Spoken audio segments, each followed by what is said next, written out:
Salam alaikum Sénégal, salam alaikum les auditeurs de la 99.0 Walfadjri FM. Mu nekk seen 4e et dernier numéro de Black Label de la semaine, seen rubrique Mose mu di jaajëfal l'équipe bi fi nekkoon ci fajar ba tey doon leen accompagner, les techniciens, les journalistes, les animateurs, mooy nuyu aussi tamit waa service commercial. jaajëf aussi les fans club de Walfadjri, panel yi ñuy accompagner aussi si liggéey bi. di nuyu aussi ñëpp ñi nga xam ne aussi ñooy bëggee la belle plume, le slam, la poésie tous les jeudis de 14h à 16h. ñooy si monsieur Djibi Ndir si digital bi.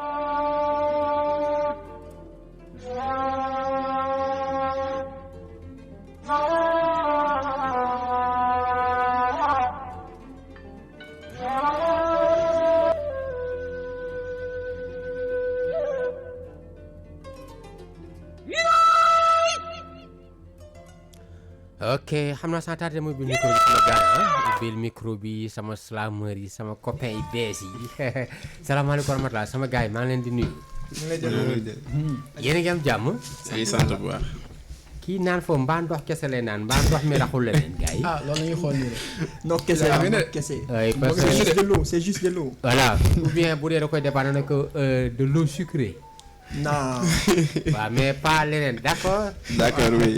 dama leen bàyyi ngeen nuyu suñu auditeur kan moo njëkk a nuyu si yéen. Sorry. Zambisco, je te donne l'honneur en fait. Sorry. Comment c'est? D'accord, sorry, ça va? Ça va, alhamdulillah, je vais bien. J'espère que tu t'es bien exercé en Wolof, Fanny. Déjà, bon, perso, je me débrouille pas mal. D'accord. Et Khamnani, je vais pas déclamer en Wolof, c'est sûr et certain. D'accord. Mais mes amis qui sont là, oui. bu ñu waxul lu ma dégg rek dina am problème inchallah. D'accord, l'école Hamidou Sori. Nul waa Sénégal ci olof yu dëgër këcc. Et bon, avant même de commencer, oui. J'aimerais observer une minute de silence oui. à la mémoire de ma grand-mère chérie. Machallah. Qui, je sais, sans doute, m'écoute à l'heure actuelle. oui. À Absi Rafal, candidate retenue au prix Sidi Lamine Niasse, qui malheureusement n'est plus. Ah, ça c'est vrai. À nos frères et sœurs, à la quête d'un avenir meilleur noyé dans les profondeurs des eaux. oui. À tous nos proches disparus. ah. Qu'Allah les fasse miséricorde. Amin. Et les accorde le paradis. Amin. Man maa ngi tudd Abdoulaye Soriban. oui. maa ngi dëkk Keur Massar. oui. Et maa ngi góorgóorlu daal. Qu'est-ce que je fais dans la vie? Je fais de mon mieux. C'est tout bien. Par exemple. Et je suis dans le milieu de l'entrepreneuriat. Entrepreneuriat. Et je suis aussi dans le monde de la motivation. Motivation. Voilà, motivateur, en tant que motivateur. C'est bon côté. Et j'aide les gens oui. en manque de confiance. D'accord. Et j'aide aussi les gens oui. qui veulent réellement se retrouver parce que moi, à la base, oui. c'est pas les plata qui m'intéressent, oui. c'est d'être une source d'inspiration pour cette jeunesse. D'accord. Voilà. D'accord man de kon yokk ma motivation bala mooy nuyu gars yi parce que li mu gën a soxla mooy dama manqué confiance pour être bon un milliardaire. Je veux être un milliardaire, monsieur Souri. Et déjà, c'est pas dans mes domaines de compétences de faire de toi un milliardaire, mais c'est que je peux te dire oui. déjà un merci à toi. D'accord. Merci beaucoup pour tout ce que tu fais pour cette jeunesse d'islam. D'accord. Parce que moi, c'est bon, j'ai jamais su que c'était comme ça jusqu'à ce que je sois retenu oui. pour le prix ici de la Mignasse. oui, d'islam. Bon, moi, je Magis famille, oui. les gens comme Zambisco, mon ami Joker, Chérifiant, oui. ce sont des gens qui sont cool. Ça c'est vrai. Et l'Oliebo Amétaï, oui. c'est aussi en grande partie à cause de toi. D'accord. Donc, c'est déjà ça, ce sont des milliards en fait. Des milliards de merci. Voilà. Machallah. C'est ça. Au fait, yow fan nga juddoo fi nga màggee ou bien. Et moi, je suis né en Côte d'Ivoire. Côte d'Ivoire, d'accord. En Côte d'Ivoire. À quel âge nga ñëw fii. Et 2008. 2008. Voilà. J'ai rejoint mon grand-père ici à Dakar. mais kon yàgg nga fi. Bon, si yàgg naa fi. 15 ans. Ah, D'accord. effectivement. mais olofu 3 ans nga yor mais c'est bien. dafa mel ne 3 ans nga yor quand tu parles wolof mais c'est bien. sama gars yi na ngeen def waaw ñoo ngi fi rek. kan laa jàkkaarloo noonu. ça va bien. dama lay bàyyi nga nuyu auditeurs yi. ñoo ngi nii rek. mais damay bàyyi nga nuyu suñu auditeur. ok man maa ngi tudd Bilal Kounta. Bilal Kounta. Le nom d'artiste c'est le prince terrifiant. L'héritier et le détenteur du flambeau qui s'enflamme sans amalgame. Ah. Le soldat de son père et de sa mère. Le jeune serviteur de la compagnie claire de lune de Yeumbeul. oui. Ouais. macha allah. ah c'est bien loolu kon baax na le prince chérifien. Terrifiant oui. tur boobu fan la jógee chérifien boobu. Terrifiant c'est parce que mon nom c'est Kounta. Kounta. Déjà. Parce qu'on dirait que les Kounta sont des chérifs quoi. D'accord. Ouais. kon mën on a affaire avec un chérifien. C'est bien kon après nga defal à la fin de l'émission boo leen mënee wàññi casque yi tamit aussi foofu aussi dina baax. waa kilifa gi maa ngi lay ziar asalaamaaleykum. waaleykum salaam. naka taw fee. ñu ngi nii rek. dama lay bàyyi nga nuyu suñu auditeur. waaw salaamaaleykum gars yi man la maam Abdoulaye Ndiaye laa tudd nag. Maam Abdoulaye mais Joker lañ may kii si islam bi quoi. Joker. waaw di nuyu tamit gars yi toog. D'accord. Pourquoi Joker. Joker en fait acteur film la. oui. aussi am na carte jeu poker quoi. Oui. benn jeu bu tudd poker. D'accord. am na si benn carte bu tudd comme as comme yeneen mais am na bu si tudd aussi Joker. Joker d'accord. Joker moom mun na remplacer yeneen carte yëpp. waaw. carte blanche la quoi. D'accord. pour remplacer. kon moom kon mën na ne bon c'est un remplaçant. ok D'accord kon yow tu es un remplaçant. peut-être oui si c'est un jeu. si c'est jeu. Je peux prendre. D'accord. Qu'est-ce que tu fais là? Qu'est-ce que tu fais là? Là. C'est un jeu ou bien? Oui, c'est un jeu. C'est un jeu. D'accord. Le monde. C'est Le bien. monde. mais sorry. Ah, sorry kon Joker war na miin barre de touche hein bu dee remplaçant la. ah, en tout cas, C'est bien. moi, je connais pas ce que c'est une bonne touche quoi. D'accord c'est bien. ate sama quatrième salaamaaleykum. maaleykum salaam. yéen a ngi am jàmm. maa ngi sant bu baax. dama lay bàyyi nga nuyu suñu auditeur. bon maa ngi nuyu ñëpp di ziar ñëpp. oui. tout d'abord maa ngi leen nuyu yow di rafetlu aussi invitation bi ak ñi nga xam ne ñoom laa bokkal plateau bi. lay fay muy sama gars yi. voilà macha allah Soribane Perez ak Joker. maa ngi leen nuyu bu baax ak auditeurs yi nga xam ne ñu ngi ñuy déglu actuellement. macha allah. Prince yow lan nga def dans la vie chérifien. non moi c'est Zambisco. Zambisco waaw dama Oui. bëggoon ñëwaat si chérifien laaj ko ku si nekk lu muy def quoi. ok d'accord. li may def. oui. Moi je suis un acteur comédien. acteur un comédien slameur, scénariste et concepteur d'émission quoi. d'accord macha allah. acteur comédien né ou bien par formation. Comédien. oui. Oui, je suis dans un groupe quoi. d'accord Qui s'appelle Claire de Lune. Clé de lune. Qui est à Yeumbeul quoi. d'accord. yéen a ngi ciy percé du ci sori. C'est mon ancien quartier, Yeumbeul. yëmbal d'accord Yeumbeul. macha allah. kon mun naa kon quitté nga les études léegi yaa ngi si monde boobu quoi. macha allah. Joker looy def dans la vie. ah man nag élève la. Élève. élève bu mag sax. macha allah ngandam élèves yooyu. fan ngay servir fan ngay jàngee. maa ngi nekk lycée Mame Abdou Aziz Sy Dabakh Expines. oui. Guédiawaye. Géejawaay. ah waaw. Macha allah. Guédiawaye lañ quoi. d'accord c'est bien kon instant bi yéen a ngi déroulé ubbi ngeen si jàmm. waaw gis nga de ñu ngi déroulé de. loolu baax na Zambisco yow looy def ak lu waral Zambisco aussi. bah Zambisco. moi je suis étudiant en licence 2 licence 2. en informatique développement d'application d'accord au sein de l'université numérique Cheikh Hamidou Kane. macha allah. bon Zambisco bi nag li ko waral surnom la. waaw. bon c'était en 2011 bi may première fois bi may tijji sama compte Facebook. oui. bon boobu j'étais trop jeune. oui. xale laa woon sax laay wax. ba léegi xale la mais foofu moment boobu laa gënoon nekk xale. màgg nga si diggante bi quoi. waaw màgg naa instant bi xaw naa màgg tuuti. ça c'est vrai. bon may créer Facebook bi.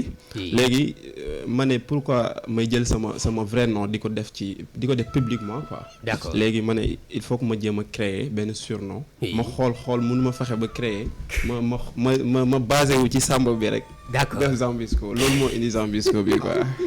d'accord c'est bien loolu am na solo léegi dañuy commencer ñoo na déclamer on va passer aux choses sérieuses tey par ordre alphabétique ah kon je vais commencer par ASB. ASP. ASB. bu ñu doon si B bi bu ñu ko doon dafa pay rek ASP ngay nekk ah. ASP. oui Abdoulaye Soribane. Et déjà, je les encourage pour ce qu'ils font. oui Ay jàmbar dëgg lañu en fait. Voilà D'accord. les ASP. macha allah. Et atia léegi je vais kon commencer. voilà tu vas commencer.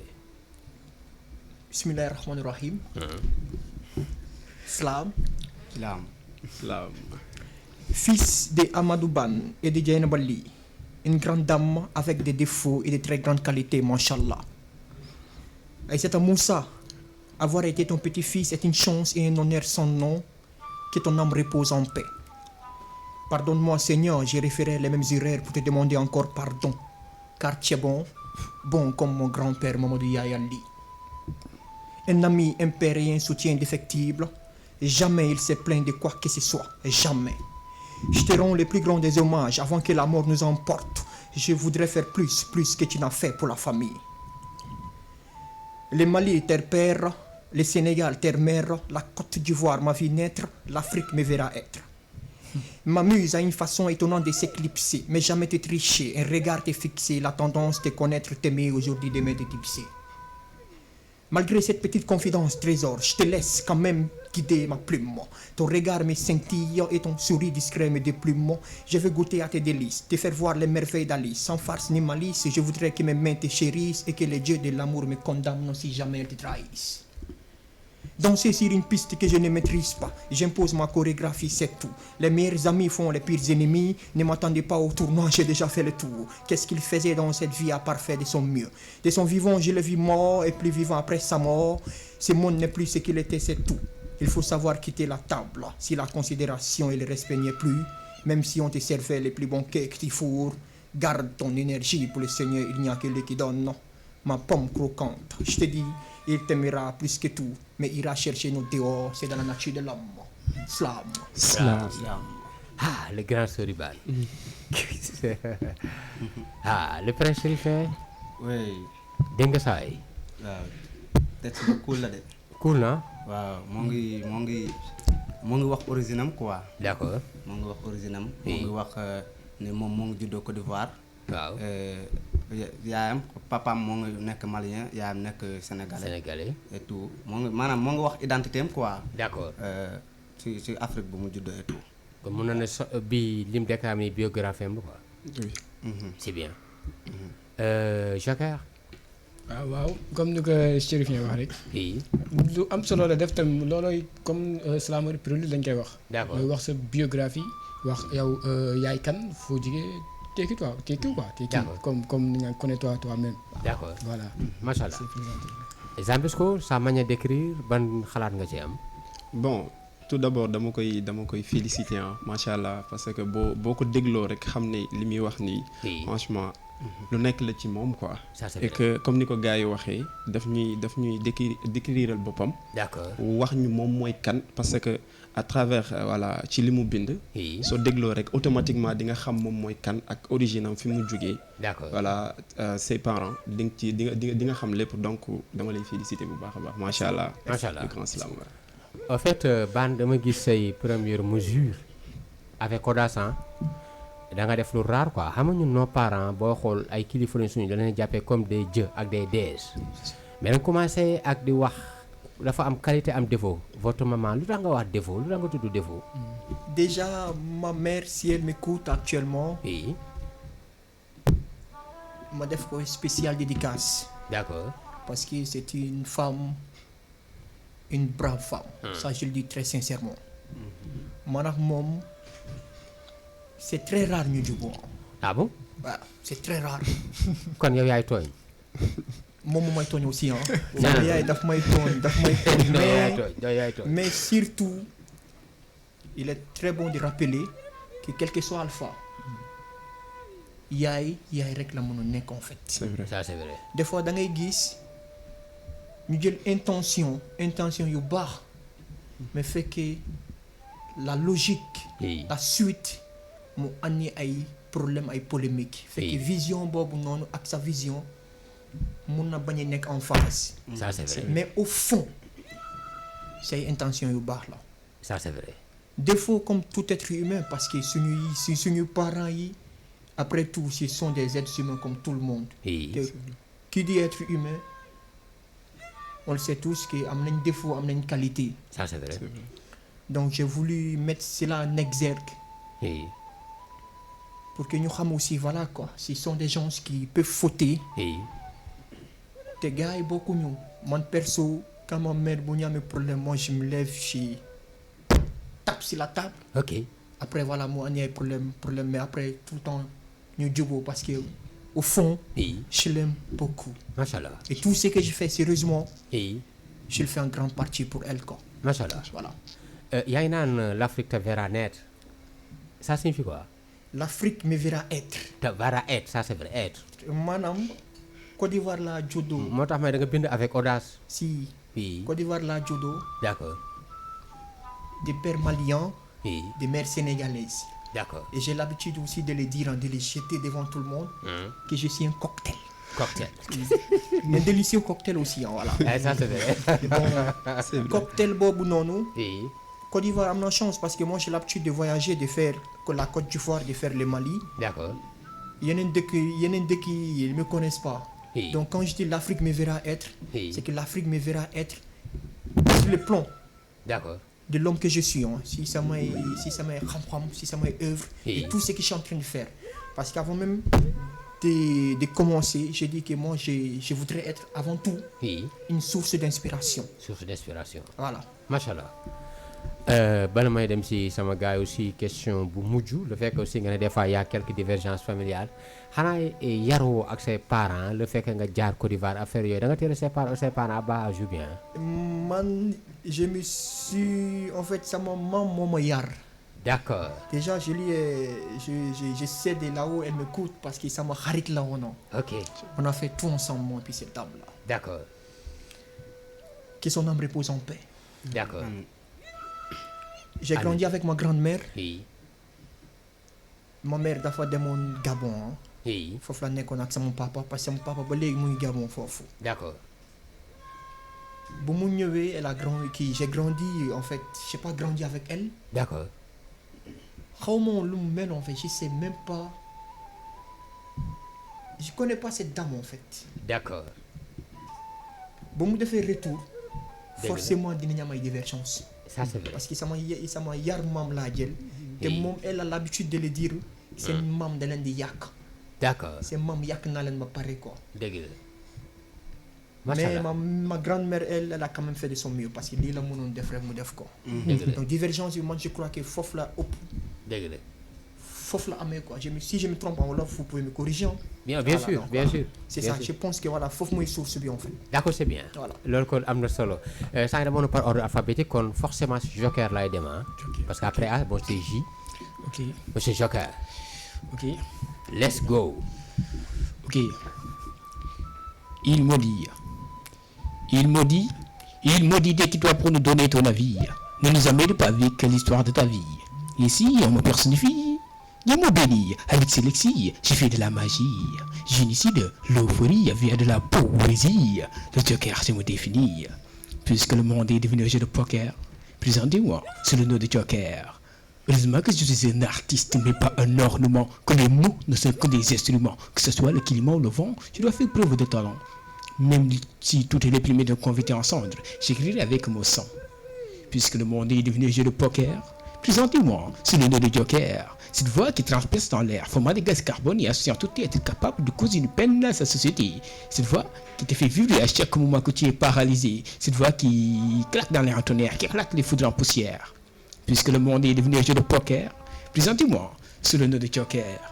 Il paraît que j'apparaisse et disparaisse. Comme la gentillesse n'est qu'une faiblesse. Connaisse et reconnaisse cette connaissance et de la sagesse. Viens avec ta faiblesse, je te montre la traîtresse de la tristesse. Il m'a de sa majesté. Sur cette forteresse, considérez-moi comme son Altesse. Puisque le monde est devenu un jeu de poker, présentez-moi sous le nom de Joker.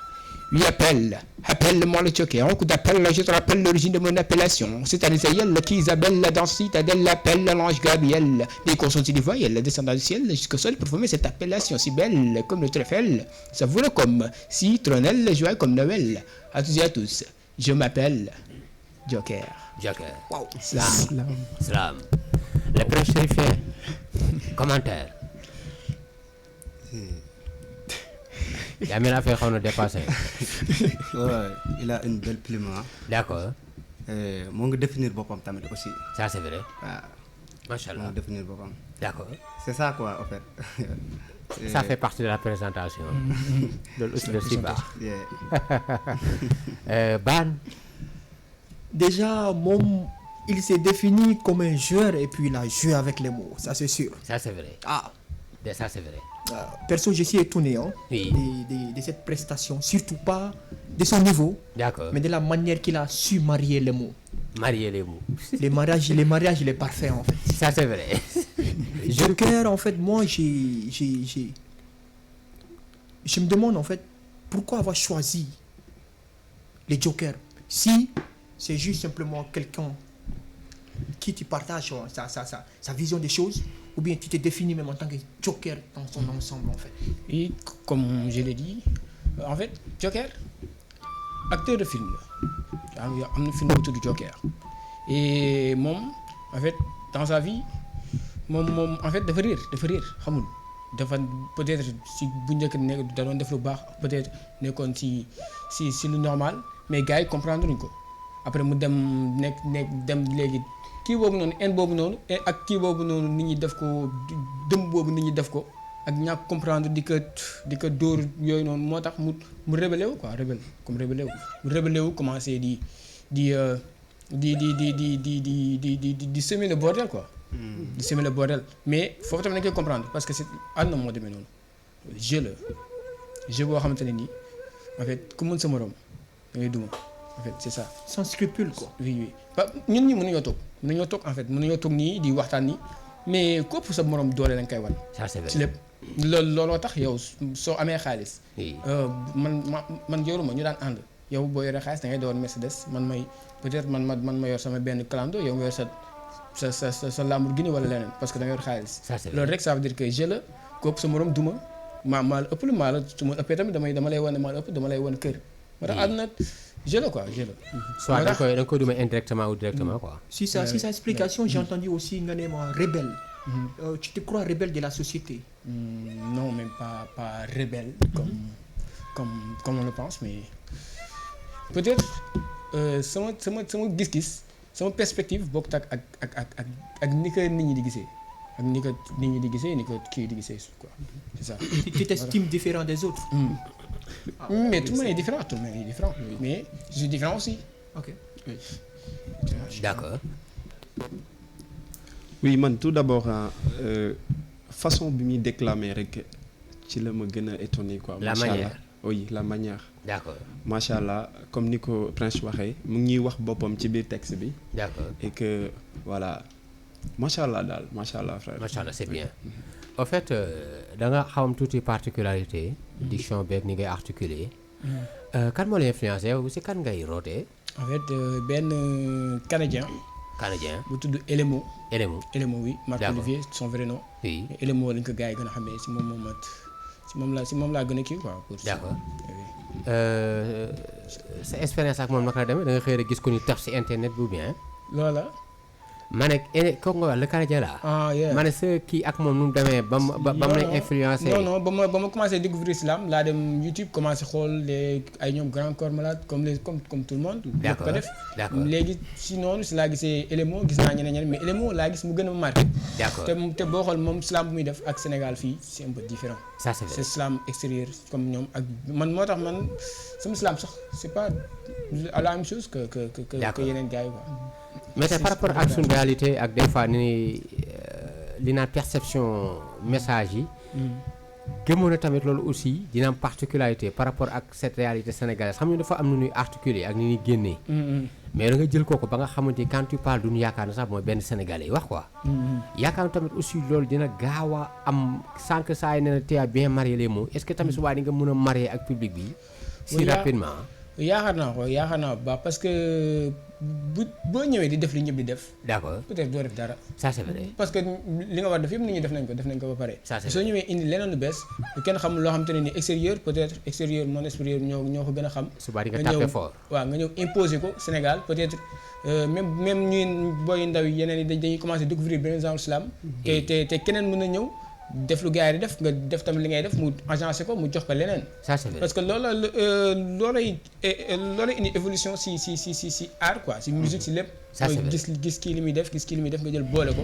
mu jox la leneen nga gis kii di càpp daal di càpp fépp. macha allah. Même sa propre style en fait. D'accord. xaaral ma ñëw ko si léegi si Prince Chérifien tey xam naa suñu jotaay bi keroog la fois passée amoon nañu imam mais tey kii moo ne suñu imam le prince chérifien waaw dañ lay bàyyi nga acca déroulé prince.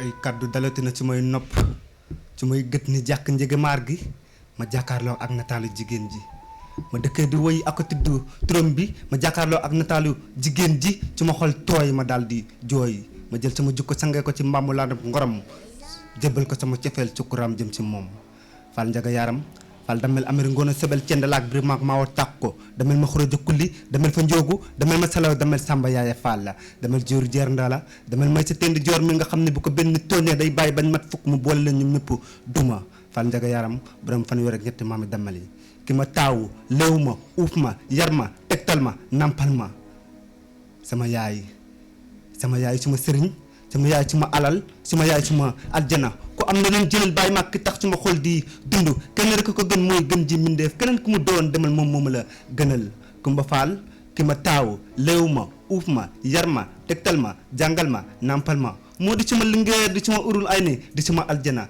suma yaay suma sëriñ suma yaay suma aljana suma yaay suma alal suma yaay suma dund sama yaay gën si yaay yi wóorul waaye sama yaay ma gënal si yaay yi gën a wóor jigéen ju baax ci biir këram di muñal borom këram ngir làkk ab ngërëm te xaaru ci dërëm jigéen dafa war a sàmm sërëm ngir làkk ngërëmu borom këram jigéen ay buuru këram ñëpp ko war a gërëm moom muy defar dëkkam jigéen ay yar moom mooy aar mooy sàmm te it mooy defar jigéen kenn du ko toroxal warul jooy warul am nakar jigéen dañ koy muñal di ko sargal di ko sagal jigéen dañ koy yërëm muñal dëkkal dëkkoo yow muy borom këram yàlla la jagleel jigéen nga la def ko ca tànneef bul di ko def ñaaw téef lii mooy sa wareef jigéen yàgg naa yoole dundam ne ngir askanam nga la jox ko cëram ma yàllaa ko njëkk a sargal ci sóoratul isaan na nga la def ko farata lii wër ci wul imaan jigéen ju baax jigéen ay suuf wallahi kii moo dëkk lépp luñ ko yen kii rek a mën a muñ waaye bis di nga muñ jigéen ju baax sàmmal jigéen ngir ku la jox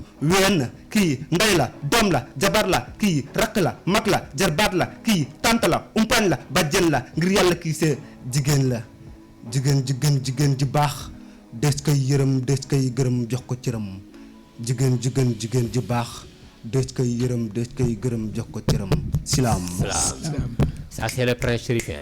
Ah, oui, c'est bien. C'est fort. D'accord, c'est bien. Quand on dit Zambisco, ça est devenu une état d'âme. si franchement. Ok. man gisoo ma sànq ba léegi maa ngi concentré wu di ko xool rek. D'accord. tellement que voilà dafa am lu may sentir. ci li muy wax. Oui. muy jigéen ku ne xam ne ni jigéen mooy àdduna. Oui. voilà la femme c'est une nation.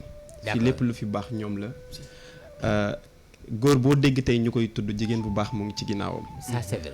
donc tey bu waxee lii ci jigéen rek dañ koy dëggal macha allah parce que tey comme ni ma ko waxee sànq rek jigéen mooy àdduna macha allah texte bi riche na voilà et que façon bi mu koy waxee boo koy déglu xam ne li muy wax ci xol la jógee. te lépp lu jóge ci xol rek ci xol lay demaat quoi. Ça, c'est vrai.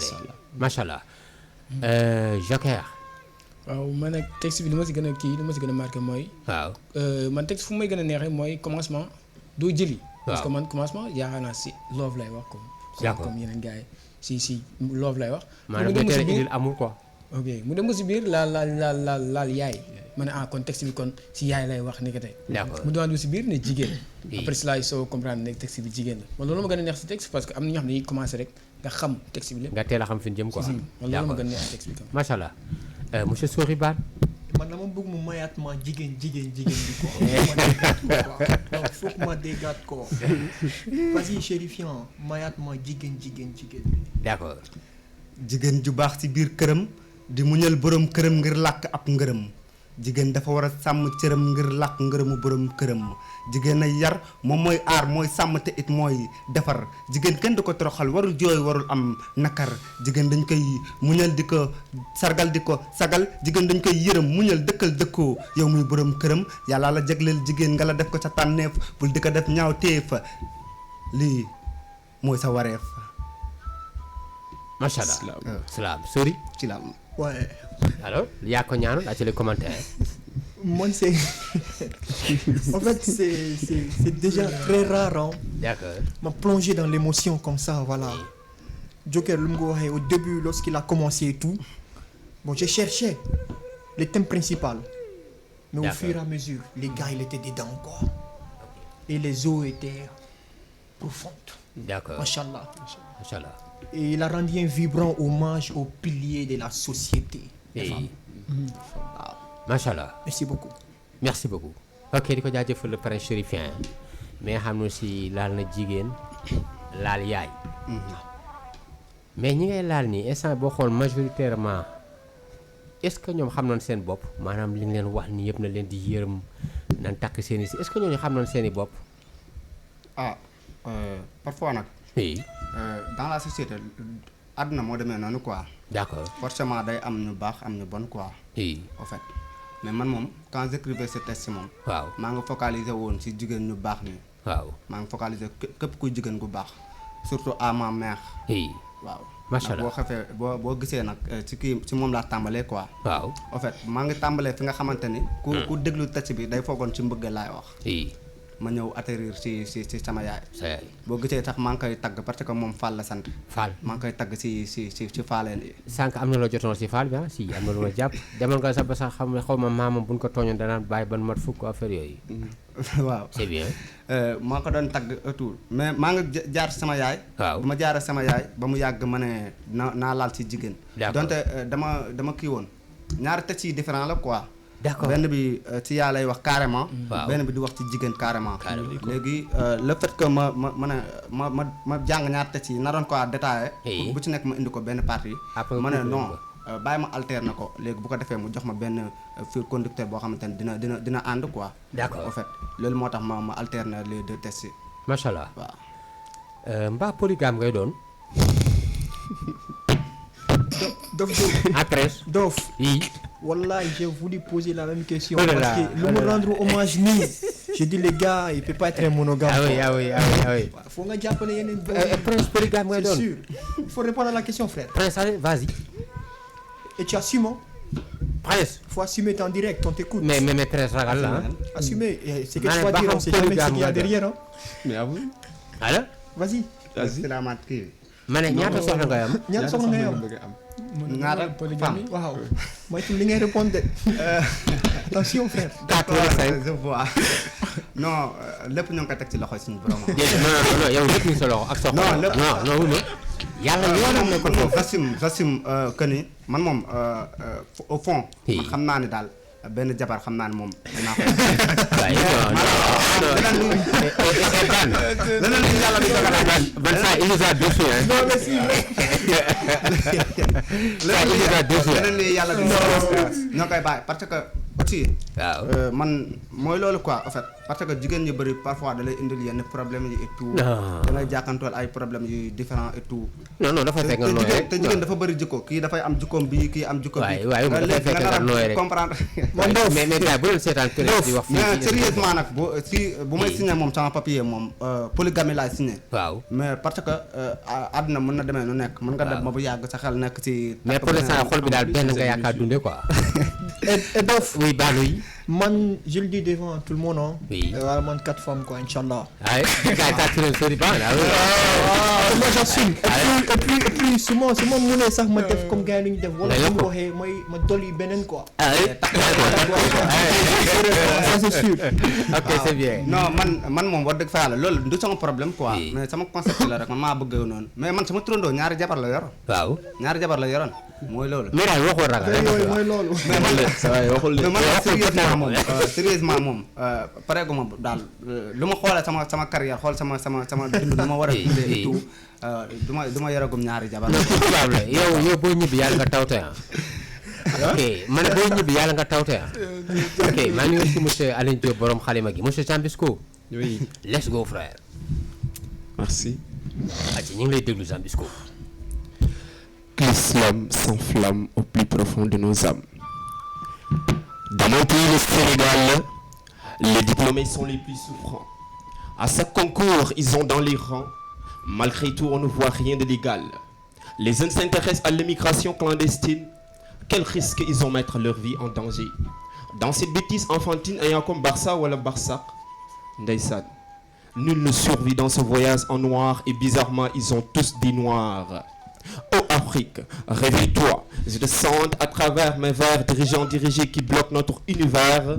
Ce qui est sûr, je mettrai fin à militer contre ce mal le jour où ma plume manquera d'encre pour écrire. Sensibilisons-nous pour mettre fin à ces délires. Des gens meurent dans ces géants bateaux au champ de la mer. Arrêtons ce trêve et créons des emplois. Et lance du travail donnera le sourire à notre mère. Aucun jeune n'a pas le droit de se taire ou de croiser les bras pour le développement de sa localité. Peu importe, les objectifs sont différents et le sommet est épineux, mais il faut toujours avoir le courage et la volonté d'affronter les choses telles qu'elles sont. Réalisons notre rêve en restant ici en Afrique. Tukki taxul a tekki, waaye toog taxul a torox. N'attendons rien de personne et battons-nous de corps et âme. Sacrifions notre vie pour le développement de notre localité. D'ici ou d'ailleurs, nous sommes des enfants d'Afrique. Et le développement de l'Afrique se commence par soi-même. Slam. Slam. Salam. Ah, monsieur Jambisco. Le grand ban. Moi, Commentaire. les textes, c'est dans mes cordes puisque j'ai l'habitude d'y plonger en fait. Mon texte de motivation. D'accord. Du début jusqu'à la fin. Zambisco, Oui. il essaie de faire prendre conscience aux autres que mun nañ toog fii tekki. D'accord. Et que aventure bu ñuy jël mooy Barça wala Barça. Sauf que j'ai du mal à comprendre la bêtise infantile que tu as employée dans le fond du texte. Quelle Mais bêtise? sinon,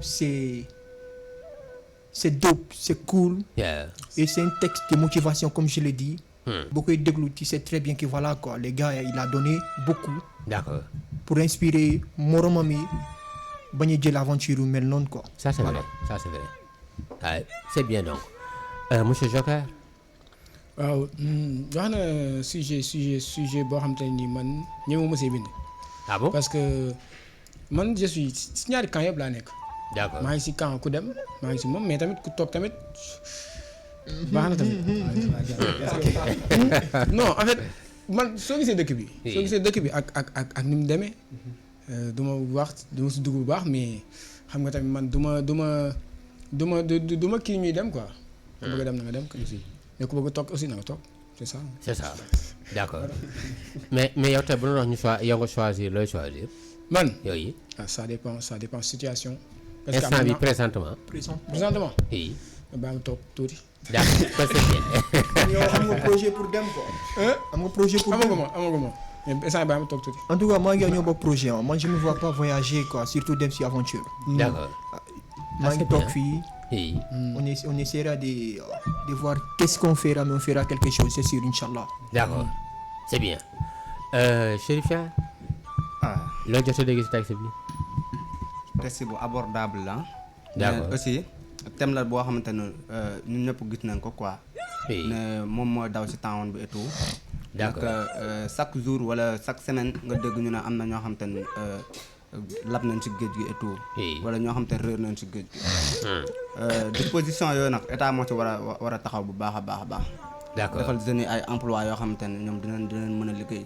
ngir mën a toog parce que aussi booy toog tamit da ngay toog foo xamante ne gis nga fa dara. ça c'est vrai. donte man au profond de moi man du ma jël géej.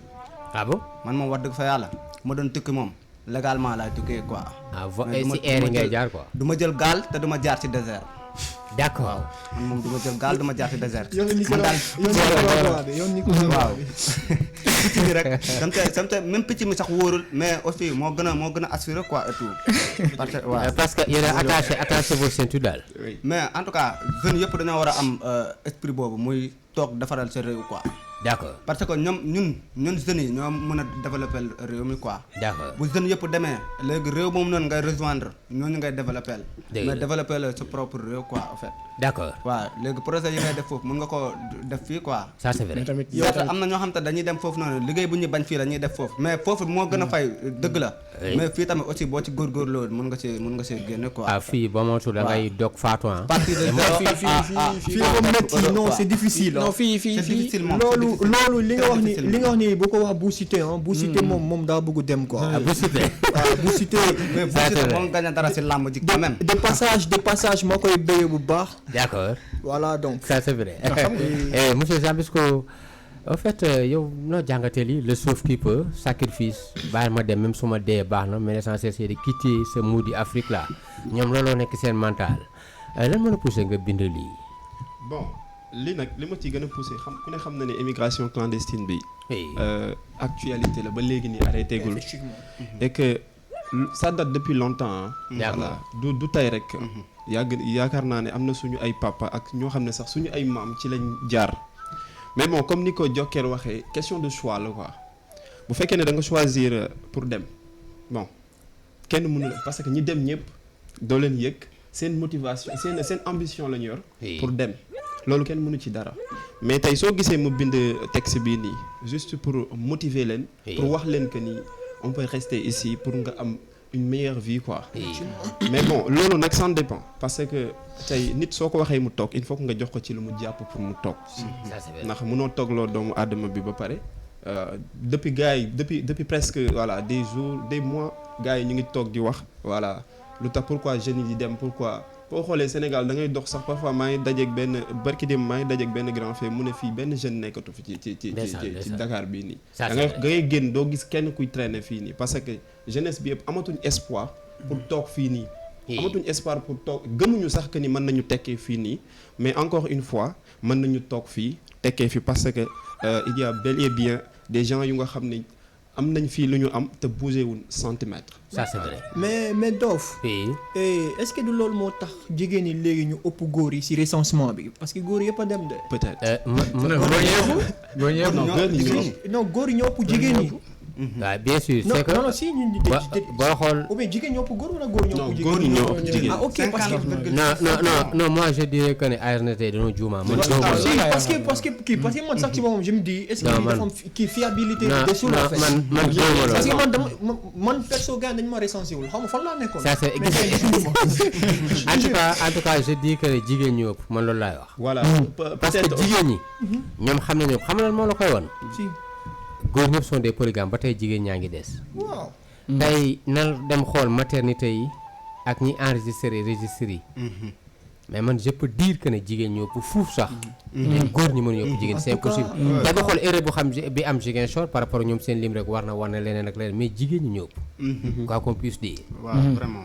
monsieur Ba. jaaxaloon na ma trop. en tout cas côté fiabilité bi moi jusqu'à présent j'ai des doutes franchement. si recensement bi. en tout cas man li ma gëm mooy jigéen ñoo ëpp Sénégal. ay moo tax dinaa takk kat inchallah. non takkal kaat comme ça nga collaborer. aca baan on t'écoute. Faux. Islam. Et je dis franc, les sacrifices est trop pour finir maçon. C'est la ASB, c'est la seule que j'ai voulu prendre le cœur en otage sans une demande de rançon. J'ai fait le maximum pour taire mes émotions. J'ai fermé les yeux pour ouvrir le cœur avec dévotion. Elle m'a tout donné. Et en retour, je lui ai donné que l'or. Ne me crois pas si je te dis que je t'aime plus que ma vie chérie. C'est juste qu'un leurre. J'ai vu de mes rêves pour fuir la réalité. C'est la chaîne I et je vois mes rêves en télé-réalité. On investit trop sur la forme pour négliger le fond. Je suis là, mais sauf que tu n'es jamais au front. Il y a des vécus qui méritent des lignes et des lignes qui méritent d'être vécues. Sur le chemin, tu verras chacune de mes empreintes tatouées, n'abandonne jamais de mes mains. J'ai apporté avec moi la patience et la persévérance. Même grands, ils me verront toujours en nez. Mon visage peint bien ma vie sur un tableau. J'ai vu Chétan me sourire et un ange me tendre la main sous le nom de Pablo. Même confiant, j'ai quelque part un timide pessimiste. Et mon vécu aura fait de moi un Hercule. Je verrai toujours le passé d'un regard optimiste. Pendant ce temps, j'attends à l'horizon une lumière prose pénètre, tout en partageant avec vous une petite partie de ma si longue lettre. Slam. On t'a jamais dit que tu écris bien, hein? Ah, on m'a jamais dit, on m'a dit. Mais on t'a toujours dit que aussi tu écris si compliqué aussi. Oui. Ah, si, je veux dire clairement ici. C'est mon compte Insta. Gars, on me demande pourquoi je suis pas simple. Ouais. On me dit encore que j'écris. Ouais, parce que moi, je l'ai toujours dit à la base. Mon body là, en fait. D'accord. slam bi bu ma gisee sama copain toog j'ai eu cet amour. Oui. Et je profite si tu me le permets bien sûr. Bien sûr. Faire une petite dédicace à mes amis qui m'ont poussé même à dugg aussi. D'accord. mooy les G6. mooy El Hadj Mamadou Bey. Oui. Moussa Mbow. Modou Mbaye. Amadou Tall. Macha Allah. ñoom ils m'ont poussé à faire l'islam. Oui. te ñoom ñoo tax ma aimé Café Touba sinon man Café Touba moom je connaissais même pas. da ngay dem nga waroon naan ataaye. ñu Oui. tegal la Café Touba au fur et à mesure bon. mooy loolu. je suis tombé amoureux de ces délices quoi. Macha Allah. Ah Joker. Islamien. Ok. Islamien, ok. C'est I can do it. I can do it. D'accord. Ok. Macha Allah, c'est bien. Monsieur le prince. Oui. tëcc bi cool na ah. D'accord. ba pare moo ngi am ay jeux de mots yoo xamante ne de kii ay terminaison yu garaaw quoi. D'accord. Maanaam fin de texte yi quoi. Waaw. fin de vers yi. waaw. D'accord. tëcc bi cool na. D'accord. ba pare dafa diis. dafa D'accord. diis. Je n'ai pas compris. mais attan nga ko. J'ai pas compris. J'ai pas compris. J'ai rien compris. non mais sérieusement boo bàyyiwul xel bu baax a baax doo comprendre. Doo c'est parce que comprendre, da lay oui. tourner D'accord. di la windeel et tout. Ça, c'est vrai. ba nga miir quoi. en fait. Ça c'est vrai. mais tëcc bu diis la ba ma ko dóoree damaa. C'est que bind ko ivre lay bind. Voilà. Quand il écrit il est ivre. oui. Monsieur Sambisco. bon man parfois suy wax naan parfois day dugg ci groupe bi naan non je suis pas slameur. Oui. Parfois damay am problème sax naan ko pourquoi muy wax loolu quoi en fait. D'accord. parce que man dama gis ne yow yaa raw sax slameur yi. Ndeysaan. macha merci allah beaucoup voilà franchement. parce que li ngay bind comme ni ko gars yi waxee dafa diis. te pour nga comprendre ko il faut que nga am benn concentration. Si. voilà et macha allah quoi. Ça c'est vrai. En fait, façon écriture bu mu yor écriture kii la poésie quoi. poésie d'accord. waaw tam si la moom c'est art mbedd la. gars yi dañuy jël mélanger xaw a kii nii. Oui. mais moom écriture poésie Bu directement poésie la la dem ça c'est quoi. vrai. en fait Et moo tax puis- mu et xaw a puis- naqaree comprendre. Et puis xalima bandi la yor quoi. au fait ban man li ma njëkk laaj mooy ban link nga doon amal say professeur en classe. ban. yak say professeur noonu leen daan dundee. say professeur daan na la comprendre. C'est un sérieux problème avec mes professeurs. On n'a jamais été en phase. Parce que déjà, moi, je me rappelle en classe terminale, Oui. sama prof histéjo. Oui. Man, déjà ça, man, pour moi, dem ça, école, ça, c'était un problème, quoi. Je préfère rester à la maison, Ah bon? ma toog, parce Oui. que je me dis, gars, lu ñuy jàng man jàng naa ko ba pare. Et puis, je le dis, hein, j'étais pas humble en classe. Moo tax ma am problème ak élèves yi. D'accord. Et professeur boobu noonu moom day def leçon am devoir bu jotee sama benn copain moom mooy envoyé message. baax na D'accord. mais demain on a un devoir histoire ma ne seen leçon bu mujjee ban leçon la mu ne leçon bii. Waaw. je viens je fais le devoir j'ai la meilleure note. D'accord. prof bi dafa dem ba seetlu lool moom lu muy joxe ak man lu may bindee ci devoir bi c'est pas pareil. Oui. mu ne ma la prochaine fois que tu assistes pas à mon cours Oui. c'est même pas la peine de faire un devoir parce que je vais te donner 0. D'accord. ma ne boo demee si examen. Oui. mooy examen bac bi. Ah on te ouais. demande pas qui est ton professeur en fait. Ah oui. On te demande juste de répondre. Ça c'est vrai. Et c'est ce que j'ai fait. Oui. Ça dépend de toi si tu me donnes un 0 ou pas. Ok. Mais examen je ferai exactement ce que j'ai envie de faire. D'accord. Donc c'était un souci très sérieusement. man ak D'accord. sama professeur yi. Oui. parce que man su ma amee benn idée je fais comme je veux quoi. Je D'accord. suis libre en fait. D'accord. Voilà. Macha allah. Sànq wax nga 4 femmes nga am mais est-ce que di nga mën a 4 femmes donc compliqué ah. ah femme. Parce que moo 4 tax femmes. déjà yow maanaam sa réflexion Si. da ngay gaaw am mésentente ak say interlocuteur parce que ni ngay réfléchir la sa bind aussi noonu la mel yow da nga nekk ci sa monde di voyage di voyage ci sa biir univers même si c'est bien loolu benn particularité la te dama la ci féliciter aussi Merci beaucoup. d'accord c'est bien ah ma ñëwaat ci Joker ah ci Joker let's go. Déclame. Slam. si la am. C'est clair. I can do it, hein. I can do it. Ok, hein. D'accord. Ok. On est bon, c'est bon, on y va. Je gagne, je perds, oui, c'est ça. Même si c'est au Japon, on sera là. Sans qu'on y donne, oui, c'est ça. Ça qu'on dit donc, plus que ça, bon, dragon, mouton, nous passons sur le front. Le début ne sera pas bon, la suite sera du bon. Attention, les crampons, ça sera du marathon. Attention, les crampons, nous passerons sur les boutons. Les chemins plat de Python, mais nous prenons le pont, nos peines, nos gains, applaudissant au dicton. Mille coups, mille loups, coués, genoux, jamais au-dessous, malabou, loup-garou, toujours debout. C'est mou, c'est doux, c'est flou, coup du pou, les critiques sont chelous, bijoux, hibou, amadou, doudou, rendez-vous au bout. Atteindre mes objectifs, toujours productif, toujours actif, et ça sera évolutif. Avec ou sans la science, il te faut de la conscience. L'ignorance et de la souffrance en ordonnance. L'apparence est blanche et dense. On danse, il y a de l'ambiance, mais n'oublie jamais, jamais, jamais. La balance, prends la silence comme une arme intense et tu seras en avance.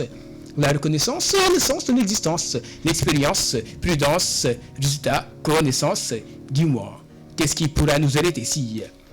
Janvier, février, société armée, quartier atelier, député policier, unité communauté, qualité, quantité, condamné, libéré, encouragé ou critiqué, ne pourront pas nous arrêter. Slam. Slam. Cela, oh Joker. Mais il faut l'applaudir, hein, monsieur Joker. Sans qu'on on disait que bande dafa compliqué, mais vous êtes tous les deux compliqués. C'est pas si compliqué. Ah bon, c'est compliqué. C'est pas si compliqué. Kon d'accord kon baal ma laaj le prince chérifien. Prince.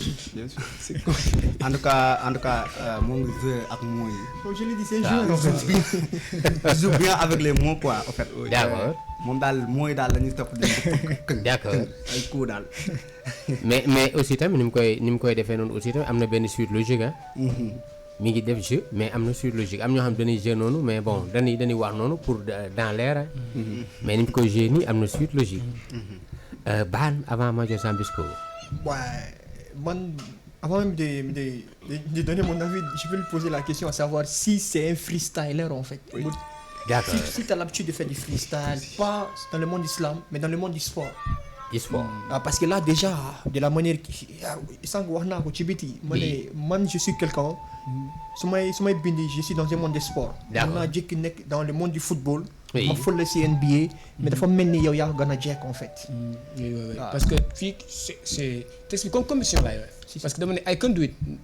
mooy thème bi I can do it. Oui. C'est comme dama nekk si benn compétition avec d'autres moo tax am na fu mu naan Bijou Ibour xaw ma Amadou Doudou rendez-vous au bout. Oui. Ça veut dire que c'est au bout. Peut-être da ngay gis am na benn assonance bu si nekk ay allitération texte bi yëpp kii la. C'est purement esthétique, mais am na benn sens bu may dawal quand même. Si c'est effectivement dof lu mu wax ni lépp am na suite logique en fait. Ok. Voilà. Si. Ça c'est vrai. Zambisco. Oui, comme ni ko gars yi waxee texte bi am na suite logique et macha allah combinaison yi mu def ci mots yi. mu ngi joué ak mots yi macha allah quoi en tout cas macha allah oui. Macha allah. Est-ce que ça va du saay saay sax ci boppam. Ça peut être. Les gars yi dañ sama saay saay quoi. Toujours man premier jour compétition bi la ko wax ma ne gars Ça c'est vrai. les gars c'est un player quoi. Ouais, ça c'est vrai. Mais je sais que sànq yaa ma waxoon ne élève nga. waaw élève la waaw. C'est en classe terminale aussi. Mais aussi ni ngay bindee pour man bon c'est tellement universitaire est-ce que wàññoo say at aussi. Non, je suis jeune, très jeune. ki mu am 63 ans la Très jeune. mais ni ngay bindee dafa dépassé. Même pas 20 ans. maanaam dafa dépassé maanaam pour man bon mun naa ne benn maîtrisard nga quoi selon ni ngay bindee. Ah, peut-être aussi parce que bind dafa yàgg a neex. D'accord. Ay bind non pas bind mais jeu de mots. La littérature affaire Ok, ça jeu de mots. Parce que man dama bëgg rap. Oui. Nekkuma rappeur mais man rap rek laay dégg. En général ban rappeur nga gën di déglu ma xool sa source d'inspiration yi. Su dee Guédiawaye laa dëkk léegi dama naan Ngaax. Ngaax. Parce que Guédiawaye laa dëkk. Ça va attention. mais ni ngay bindee ni ngaa ko du bindee noonu. ngaa ko yaa ko gën a pertinent. Mais ay am na Omzo daal yu mun Oh, c'est mon rappeur Omzo Dollar. waaw Omzo quand même, waaw. am na benn niveau intellectuel bu kawe quoi. Ça Il y a c'est aussi des rappeurs français comme Oui. Gaël Faye. d'accord. Ah Et Stromae aussi. Stromae ça c'est vrai. Il est fort, Il est fort, il est ok fort. c'est bien. fort, très fort. c'est que ngaa ko ba xool cible-am moom ñu gën a suufee fi ne xalaate moom loolu mooy cible-am maanaam ñi nga xam ne bon dañuy jumping blowing. waaw. Si. waaw tey boo xool nag bon cible Omzo Dollar mooy ñi nga xamante ni bon ñiy creuser seen matière grise. Omzo moom ñun lay bindal quoi. Dof yow tu connais quoi. Man Omzo rek lay déglu. Omzo. moo tax mu naan pour nga déglu ko foog nga ay si chine ak mat. Ça c'est vrai. Non, Omzo il est fort, il est très fort. Très fort. Moi je le Très dis tout le fort. temps, moom c'est mon rappeur. Moi ba ma ñëw moom laa jëkk Ça, c'est vrai. concentré si style de bind opinion parce que ça c'est vrai. damay gis sama bopp si moom. il est en tout cas man du ma di fil égotique lu bari mais Ban Omzo mu ne si benn mesure am mu ne boo xoolee Lil Wayne si nee na yaram bépp ay bind la ay tache mu ne man Omzo daal benn tache la mooy tache julli si ma ne ko c'est bien félicitations frère dama ñëw aussi si Prince Chérifien comme ça suñu imam bi moom lu ñu may let's go Prince. Bras dessus en déambulant dans les rues de la ville. Je suis prêt en te demandant, veux-tu m'épouser devant tes amis, mes amis, devant tes parents, mes parents, devant tes ennemis, mes ennemis, devant tout le monde. J'ai choisi le choix de tes choix parmi mes choix, ensemble choisissons le meilleur choix. Bras dessus, les mains dans la main, épaule contre épaule. Si tu es prête, je passe la bague au doigt. Mon corps bat la samate quand je suis devant toi, proche de toi et loin de toi. Je suis un homme de fleurs bleues et j'aime bien te dire des mots doux, car je file un parfait amour avec toi. Petite anecdote, quand j'ai rencontré cette fille, j'ai su qu'elle est mon âme sœur. On se comprend sans se parler et j'avais l'impression de le connaître depuis toujours. J'ai vraiment trouvé l'âme sœur, ma moitié, et je l'ai en fait déclaré ma flamme, et elle a accepté. Bras dessus, en te racontant l'histoire du mien et la mienne, car l'amour est un jardin fleuri et le mariage un champ d'ortie. Là où on s'aime, il ne fait jamais nuer. Sidam. moi c'est le qui a parlé d'amour. Félicitations frère. mais Ban suñu monogame bi il est fort. Il est fort. Et Zambisco commentaire. Bon man avant tout d'abord comme ni ma leen di wax rek man duma may Slameur duma ko may sama rak. Ah bon? Non. duma ko may sama rak. Pourquoi Zambisco? Non duma leen ko may moom mi avant ñu commencer maa ngi leen koy wax. Ok. Parce que voilà ils sont tellement forts ci wax ay beaux parleurs lañu bu ñu waxee ba pare voilà mën na am différence ak seen ay ak jëf. moom ay détournement. voilà loolu tax du ma leen may sama rakk quoi mais macha allah ci texte bi. voilà en tout cas. kawe na yóbbu nga ñu foofu kawe kaal ci mbëggeelu quoi mais man moom xaw ma mbëggeelu quoi franchement. d'accord innocent nga quoi. innocent c'est bien. c'est bien. mais macha allah. Aïcha Ban. Mais je ne suis pas amoureux, hein. ASB Aïcha commentaire. déjà Dof man moom lii dama ko doon xaar quoi. parce que keroog sama copain yu fi jaar. waaw si ñaari émission yi passé ma ne ko mais pourquoi vous ne parlez pas d'amour. D'amour ça c'est vrai. mais moom dafa ñëw et xoolal loolu laay def sama prochain texte sax. Ah bon? pour mu nekk suite logique quoi. en amour aussi. D'accord. franchement le texte il est bien. Oui. bras dessus bras dessous. musuma ko def may xaar ba am sama ñeenti jabar inchallah. mais c'est bien c'est cool. D'accord Joker. man nag affaire amour rek wax dëgg xale la jeune mais technicité d'écriture bi quand même. oui très il est très fort ce gars. D'accord je l'écoute bien. Ça c'est vrai. Le Prince. Oui. Bon en tout cas bon xaw a sori ñoom Serigne Dion ak gars yi ay les gens Jacques Goldman yooyu. En fait texte bi mu koy bind. waaw. parce que au théâtre dañoo jàngal ne. waaw artiste dafa war di imaginer quoi en fait. D'accord. texte ba mu koy bind moom ma fekk Saint-Louis. Saint-Louis. sama kër mag bi Awa Kunta maa ngi koy nuyu de passage. oui. mooy xalaat ba mu yàgg sama xel mi nekk ci génn quoi. D'accord. génn doxantu ci mbedd Ndar et tout. oui. ànd ak ay nit quoi en fait mais après ci laa jàppee sama loxo yi nii inspiration bi ci la ma ñëwee. Traversé quoi. bras dessus yooyu noonu et tout. D'accord. ma commencé jouer ci loolu mais instant yii moom wax dëgg fa yàlla. waaw. moom je ne suis pas amoureux ah bon. waaw mais tu as quand même une copine t'es en couple. non nekkuma en Bien que tu es en couple. parce que Zambisco il n'est pas nekkuma en couple. Ah, d'accord. Ah oui. Zambisco il n'est pas amoureux. Mais il est en couple. le gars je le connais bien.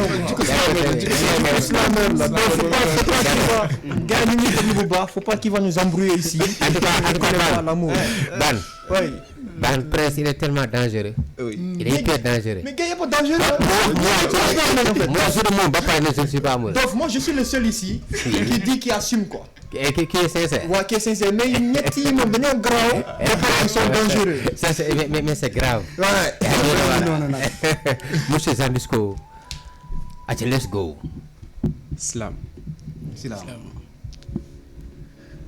Africain, nous qui sommes des Africains, nous sommes fiers de la couleur de notre peau. Nous nous sommes battus corps et âme. Nous dénonçons l'acte ignoble que les Blancs font aux Africains. L'exemple de notre frère George Floyd, Africain assassiné aux États-Unis par un policier monotisé sur son cou, suppliant son assassin. Je ne respire plus, je m'étouffe, jusqu'à rendre l'âme. En tant qu'Africain, je dénonce cette injustice, car nous quittons notre continent pour travailler, mais pas pour se faire massacrer ou d'être utilisés par les Blancs.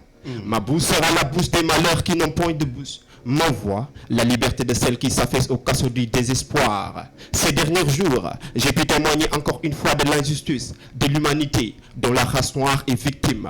Le racisme est quelque chose d'inhumain. Nous étions tous des négroïdes, mais c'était la dernière période qui a pu transformer les zones et les blancs. Je ne sais pas pourquoi être raciste, puisque nous venons tous de la race noire, et nous avons les mêmes ancêtres, la même couleur de sang qui coule dans nos veines, et on a le même système immunitaire. Alors, ma couleur de peau ne doit pas être la raison pour que tu m'aies. Tu me détestes, tu me hais, alors que tu n'es pas meilleur que moi. Si l'Amérique fait partie des puissances mondiales, c'est grâce à l'Afrique, ah oui, c'est grâce à l'Afrique. Car nul ne peut oublier le commerce triangulaire, où les hommes et les femmes africains ont passé par la porte d'aller sans retour. C'est avec le cœur lourd que j'exprime ma désolation face à tous ces moments où le noir supplie au blanc de l'épargner toutes ces fois où il connut l'oppression, l'humiliation et la mort. Le racisme, une maladie destructive de l'humanité. Pour chaque raciste, je suis meilleur que toi. Je mérite de vivre et toi tu ne le fais pas. Le racisme est la source de tout mal et à l'origine de chaque guerre. Même le premier passé dans le cosmos était une forme de racisme. Iblis a dit, je suis meilleur que lui. Tu m'as créé à partir du feu et tu l'as créé à partir d'argile. Quand c'est un blanc, c'est de l'autodéfense. Mais quand c'est un noir, c'est un crime. Tous ces révolutionnaires noirs qui se sont battus pour la valorisation de la peau noire seraient-ils heureux aujourd'hui de voir malgré leur acharnement, leur détermination, leurs enfants meurent sous l'action ignoble de certains popales? Il faut que ça cesse. Ah oui, il faut que ça cesse. Car nous ne laisserons jamais aucun étranger, que ce soit américain, européen, de nous maltraiter, de nous minimiser, de nous humilier. Le racisme ne prendra jamais fin. Je dis bien, le racisme ne prendra jamais fin. Tant que les véhicules blancs utilisent les pneus noirs, le racisme ne prendra jamais fin. Tant que nous continuons à laver nos pneus blanches en première et cesse d'autres couleurs ensuite, le racisme ne prendra jamais fin. Tant que nous continuons à considérer Jésus en homme blanc et Satan en noir. Mais tout cela n'est qu'illusion. Tant que l'humanité ne changera pas sa manière de penser. Vive l'Afrique, vive l'Afrique, vive l'Afrique. Slam. Slam. Ban Zambis quoi taper fort. Moi déjà, gars, ils m'ont en fait. Ah bon? Parce que dañoo ne ils vont venir déclamer en wolof. Et duma dégg benn mot. Après voilà quoi. ok. duma mën a joxe sama avis, mais franchement là c'est fort. Mais il a tapé fort. Hein. Et ils sont tous deux, hein, tous les trois même, hein, Ça, tapés c'est fort. vrai. Hein, voilà, D'accord. quoi. Français, bi, c'est de haut niveau. Oui. Et le message, il est de très bonne qualité en fait. Voilà. Il parle de la race noire. Ah, il parle de la race non mais lu ma jaaxal mooy pneu bi léegi. Pneu yi. léegi lan la ñu war a def pneu bu weex. Wala bu bële. Voilà, vous voulez ñu bàyyi ñun bii quoi. Les gars, c'est un panafricain. Oui, ça c'est vrai. Le message, il est fort. D'accord. Franchement. D'accord. Machallah. En tout cas pneu aussi même bis boo ko defee bleu xam nga goudron bi dafay noir. Xanaa ko soo changé couleur goudron bi. Ça va, lépp la bëgg changer ba. Ça reste à revoir. Le prince. waaw moo ngi wax ci racisme nag. waaw. waaw moo ngi wax ci racisme entre les blancs et les noirs quoi. D'accord. En fait les Européens. Oui. ñoom dañoo exploiter africain quoi en fait. D'accord. ba toll tey jii fi ñu toll. Oui. mais en fait mooy loolu quoi mais ñun africain ñoo war a yeewu quoi en fait. Oui. na xeex bi suñu xeex la waruñoo tëdd di nelaw rek foogoon ne après un jour. Afrique sera développée quoi en fait. D'accord. il faut ñu jóg xeex ak li nga xamante ne moom lañ jàmmaarloo quoi. Oui. waaw Machallah. te moo ngi wax foofu noonu lu doy waar. Oui. waaw Machallah. te ci bi après naa ko sàcc. am nga doof. Oui. Et je le dis tout le jour, hein.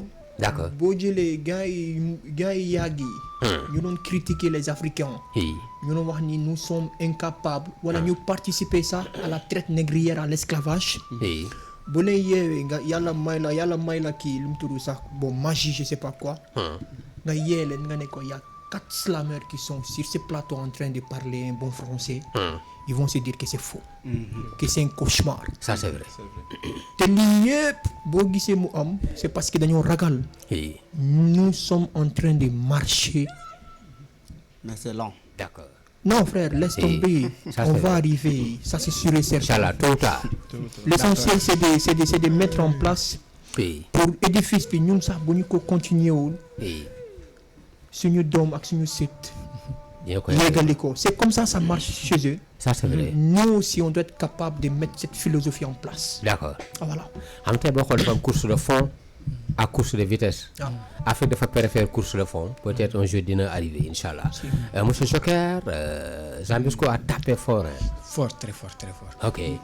te sujet bu doy waar la wax ni parce que mais ki tam lu mu wax dëgg la parce que mu ngi naan Afrique dafa war a yeewu. D'accord. Chérifien mu ngi naan Oui. Afrique dafa war a yeewu te loolu dëgg la. Oui. parce que Afrique boo xoolee ñun en fait racisme ñun ñoo ko teg suñu bopp man la laa jàpp. D'accord. parce que soo xoolee la moo tax ñu raciste am ñu ngi si parce que ñun da ngay gis ku ñuul nekk africain di xeesal. Ça c'est yow vrai.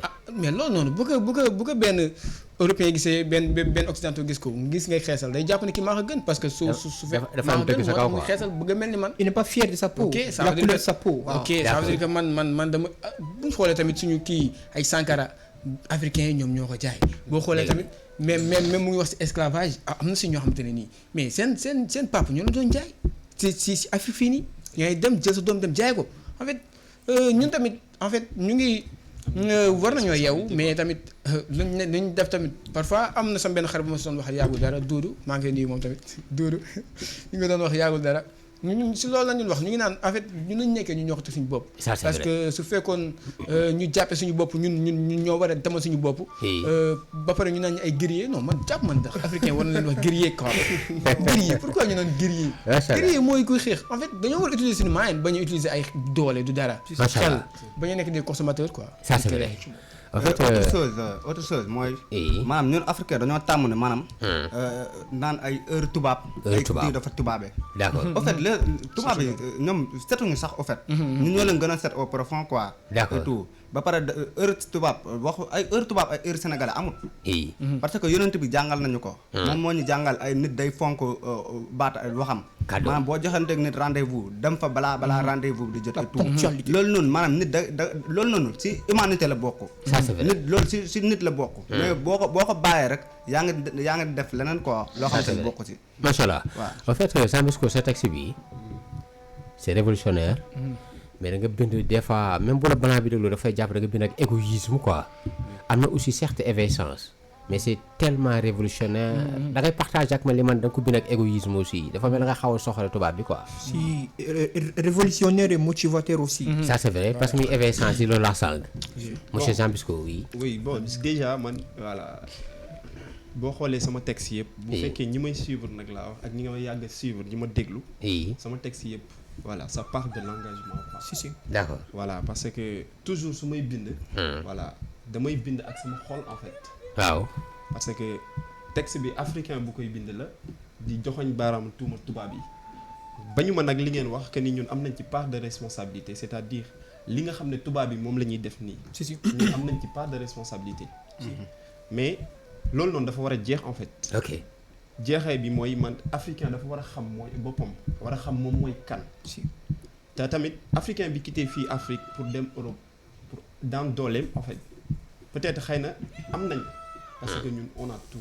D'accord. comme ni ko gars yi di waxee. On a- pétrole moo ngi fi voilà gaz et tout mais exploité wuñ ko. Les belles femmes aussi. oui si les belles femmes aussi. d'accord. mais exploité wuñ ko donc africain bi nga xam ne jug na pour dem Europe pour daani dooleem warul nangu ñu koy maltraiter. ça c'est vrai. warul nangu ñu koy humilier.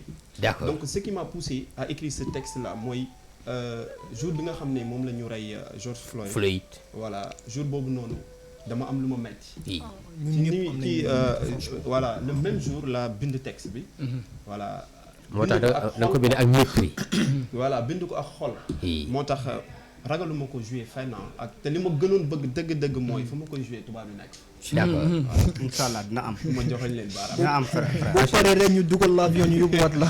d'accord c'est bien bu nekkee ay concours moom c'est pas grave. Non, si je Ok. taquine en fait, da nga dem ba France toog wax leen quoi. c'est juste que je le taquine en fait. Mais bon, boo defee ils vont te mettre dans l'avion tu vois. Comme Dof lu mu wax rek, revirement égoïste le texte, mais c'est quand même vrai en fait au fond. ça c'est vrai ça c'est vrai machallah ñu demee si ASB on va ñu delluwaat si la plume tellement compliquée complexe La plume compliquée. mystérieux Mais on va parler d'amour quoi. D'amour. Cette fois-ci. kon cette fois-ci du compliqué aca let's go monsieur ASB Bon, déjà le texte, je l'ai écrit et c'est une histoire vraie. Voilà. vas-y pour le soir vrai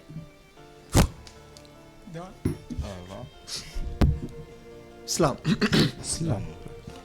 Notre séparation m'impose la quarantaine si les droits étaient touchés. Et c'est malgré ces tsunamis d'envie que je profile à ton trésor. Cette carte que j'ai dessinée dans mon kaftan de Bobo Design, des mains d'une finesse et d'une subtilité absolue. On n'oublie jamais son pays de naissance, dit-on, surtout teinté des moments construits avec un amour tellement pur et désintéressé. Les uns et les autres passent, mais tu restes immuable dans ce corps, souvent bousculé sur les toits du trône, mais la couronne te reste tatouée fidèle. C'est toujours un tremblement de corps quand les hasards nous réunissent. Je voile ma face avec lucidité, je farfouille ivre dans ton regard pour chercher je ne sais quoi. Dans mes pensées, il n'y a que toi. Tu étais la meilleure, d'ailleurs je l'avoue, difficile de me trouver un autre modèle qui n'existe nulle part ailleurs. Désolé pour toutes ces nuits où j'ai laissé un vague d'orgueil envahir l'immense envie d'entendre ta voix. Désolé pour tous ces moments où j'ai fait exprès de laisser couler tes larmes tout en gardant ma parapluie. Je te disais mon cœur à côté de ton cœur siège, mais je n'ai pas pu éviter le piège, depuis il survit constamment l'état de siège. Difficile pour moi, quand je te vois afficher un autre, je supporte toujours mal, même quand je suis avec une autre. Je fais mal quand je me sens mal, ce n'est plus pareil sans toi quand j'écoute Baba Mal. Sentiment tristement pâle, de mon natal, ma vie maintenant n'est que dalle, tu as toujours été mon talon d'Achille et ma dalle.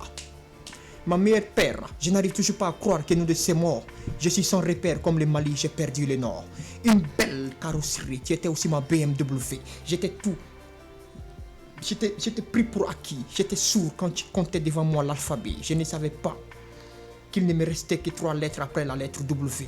Comment suis-je quand je revois en boucle cet énième passage de toi dans mes pensées? Comme un supporter marseillais avec un sourire taquin dessiné sur mes lèvres. Je me rassure avec mon étoile être à jamais ton premier.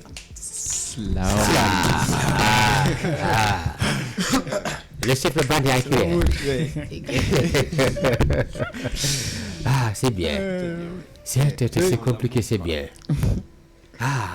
Ban avant ma jox gars ñu commentaire mus nga jéem a def participer ci casting pour nekk say film et tout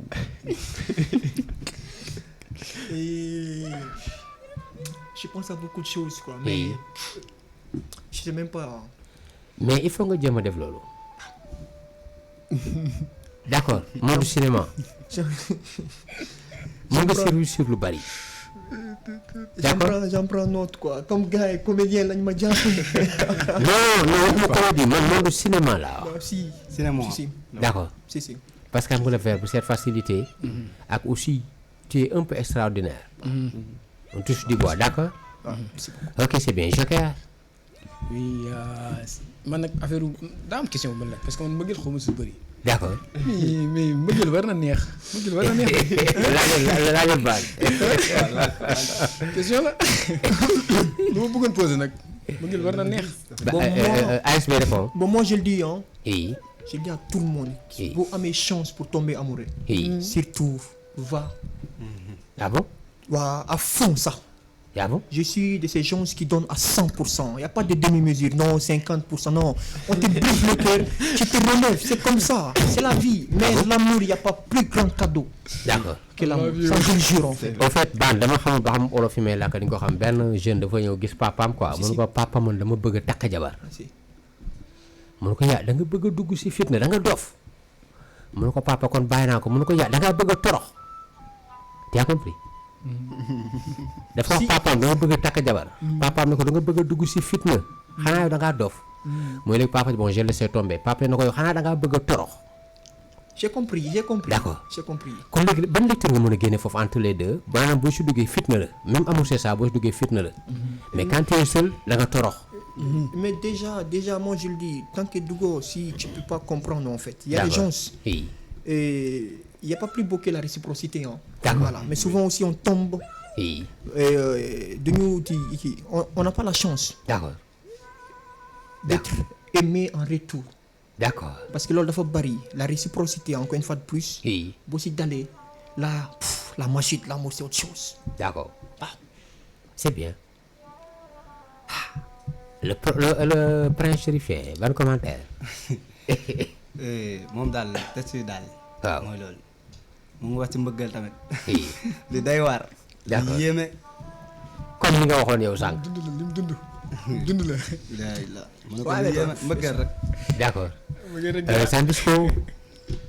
non man moom xam naa sama wax du ci bari ndax dund moom bëgg koy tuur la nangu. nangu ñu ko gëm quoi. mais Gars yi gëmuñu ko sont des tricheurs. en bon fait. comme li mu wax ah dama koy fekk si am na lu mu wax sànq lu am solo muy que nit ki soo ko bëggee. Oui. jox ko li mu moom en fait. D'accord. jox ko à 100%. Oui. pourquoi dire que ni voilà photocopier quoi naa ko jox ki ci des. xol mënul bëgg ñaar. mënul nekk. voilà si c'est vrai c'est vrai. D'accord. su nekkul lu dul dëgg nag du dëgg quoi. man loolu laay dund. D'accord. donc voilà képp ku ma bëgg damay dem au fond quoi. D'accord. après nag jigéen ñi moom dañu xaw a doy waar. Macha Allah. voilà de même que ci côté góor ñi aussi pour ñuy dund mbëggeel. D'accord. li ma jot a gis quoi moo ma xaw a ragalloo. Moo ragalloo quoi. duggaguma. mais c'est comme ça. Gis nga doo joy kii doo. Oui. L'amour c'est compliqué. D'accord. Dafa compliqué surtout quand t'es pas aimé en retour en fait. Ça c'est vrai. Et voilà expérience bu metti la. Moi j'ai maanaam bu réciprocité amul si bu réciprocité amul en fait. Parce que Oui. man alhamdulillah j'ai toujours eu la chance Oui. et d'être aimé en retour. D'accord. Et sinon yeneen affaires yi mooy tu peux de drague loolu ça foire c'est comme ça, ce sont des aventures expérience là aussi. D'accord. Mais dans les fonds, Oui. l'amour c'est quelque chose d'extraordinaire. D'accord. Et sur toutes les couches en fait. D'accord. Voilà, pas simplement si génnoo dans. D'accord. Ça dafa benn mot boo utiliser kaftan bi c'est quoi mooy suñu tenue Kaftan de Boubou Design. waaw mooy par exemple nos tenues traditionnelles là. C'est si parce que Boubou Design D'accord. c'est un artiste. Oui, d'accord. C'est un artiste. Maanaam je sais pas si vous le connaissez Boubou Bien sûr, Design. bien sûr. Et c'est un artiste. D'accord. Donc artiste boobu noonu c'est un dessinateur et il est extrêmement fort. D'accord. Léegi ma ne dama àll kaftanam en fait. D'accord. Que j'ai plus dessiné. D'accord. C'est que je ressens en fait la Macha Allah, c'est bien. En fait xam nga en général gars yi mën na jël bal jonglé yow on dirait que aussi da nga jongler avec les mots hein. Bon ça dépend de ce que les gens se voient mais quand j'écris Oui.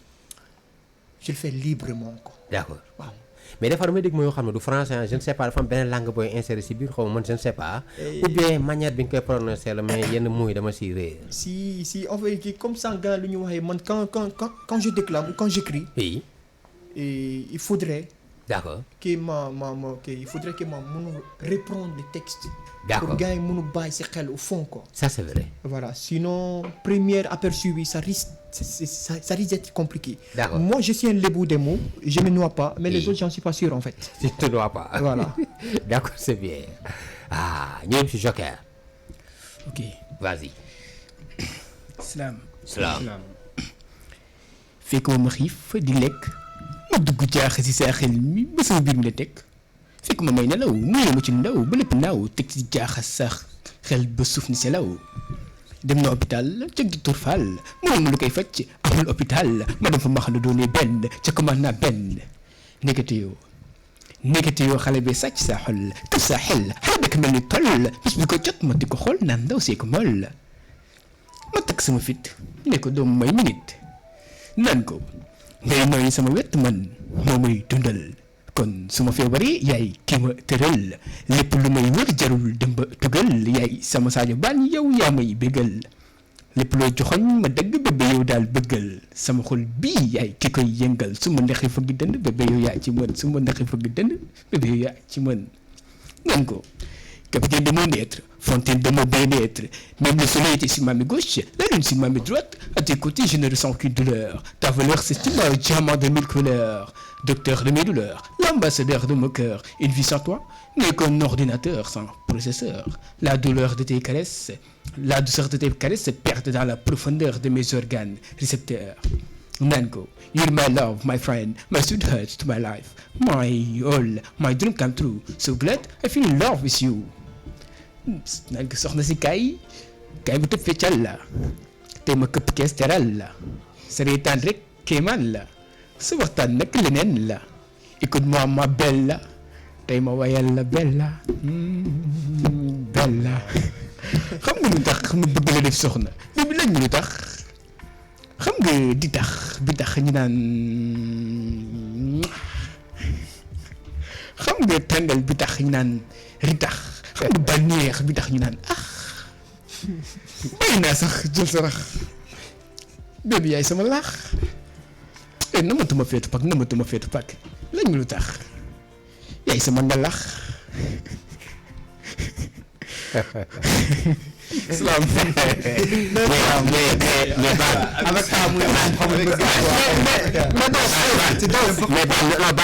ça émission bi c'est interdit aux moins de 18 ans. mais Dof man gars yi dañoo faux.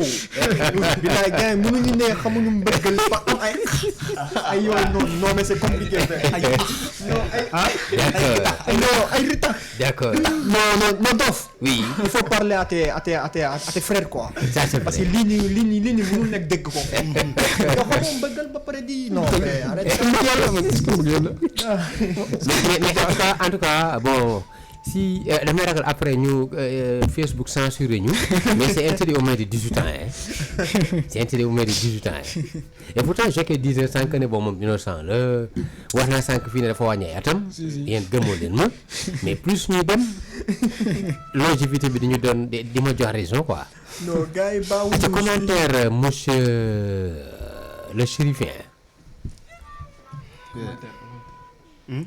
commentaire Chérif dafa nekk di waxtaan ak madame au téléphone. moom daal. xam nga ne monogame dañuy tellement tëju fermé wu acca vas-y Chérif. commentaire. moom daal tekkatu lëndëm la daal. oui tekkatu lëndëm turkatu lëndëm la. d'accord nag munoo ne xamoo mbëggeel ba pare ñëw wax loolu si mbëggeel quoi en fait. oui ci la mëri nag noonu lañ mel. d'accord koo ci gis moom day bind te ci mbëggeel yi garaaw nga wax sa te ci mbëggeel mu naan la booy noo def ba bind te ci mbëggeel fekk moom moo ngi bind ay te ci mbëggeel yi garaaw yoo xamante ne buñ la ko déclamalee nga xam dégg la billaay te ci la mër yëpp noonu lañ mel dafa am benn groupe ci la bu ma bokk léegi gambi di commentaire bind ne yéen jigéen ñi bu leen mës a génnal ak ci la mër ma ne man kooku li tax mu wax loolu mais en fait ci la mër yi maanaam dañoo neex làmmiñ dañoo maam bu nekkee question de mbëggeel moom. yàlla bu ñu gis ci public bi ku nga xamante ne dañ koo bëgg a doxaan. mooy loolu. ñoom maanaam ba pare ñoom ils sont élégants quoi. en fait d'accord c'est bien ñoom seen façon de solin et tout. buñ taxawee rek. déjà da ngay bar waxuma laa. macha allah c'est bien loolu am na solo. man rek maa si melul noonu. d'accord monsieur Ban commentaire ci texte bi. déjà man. oui.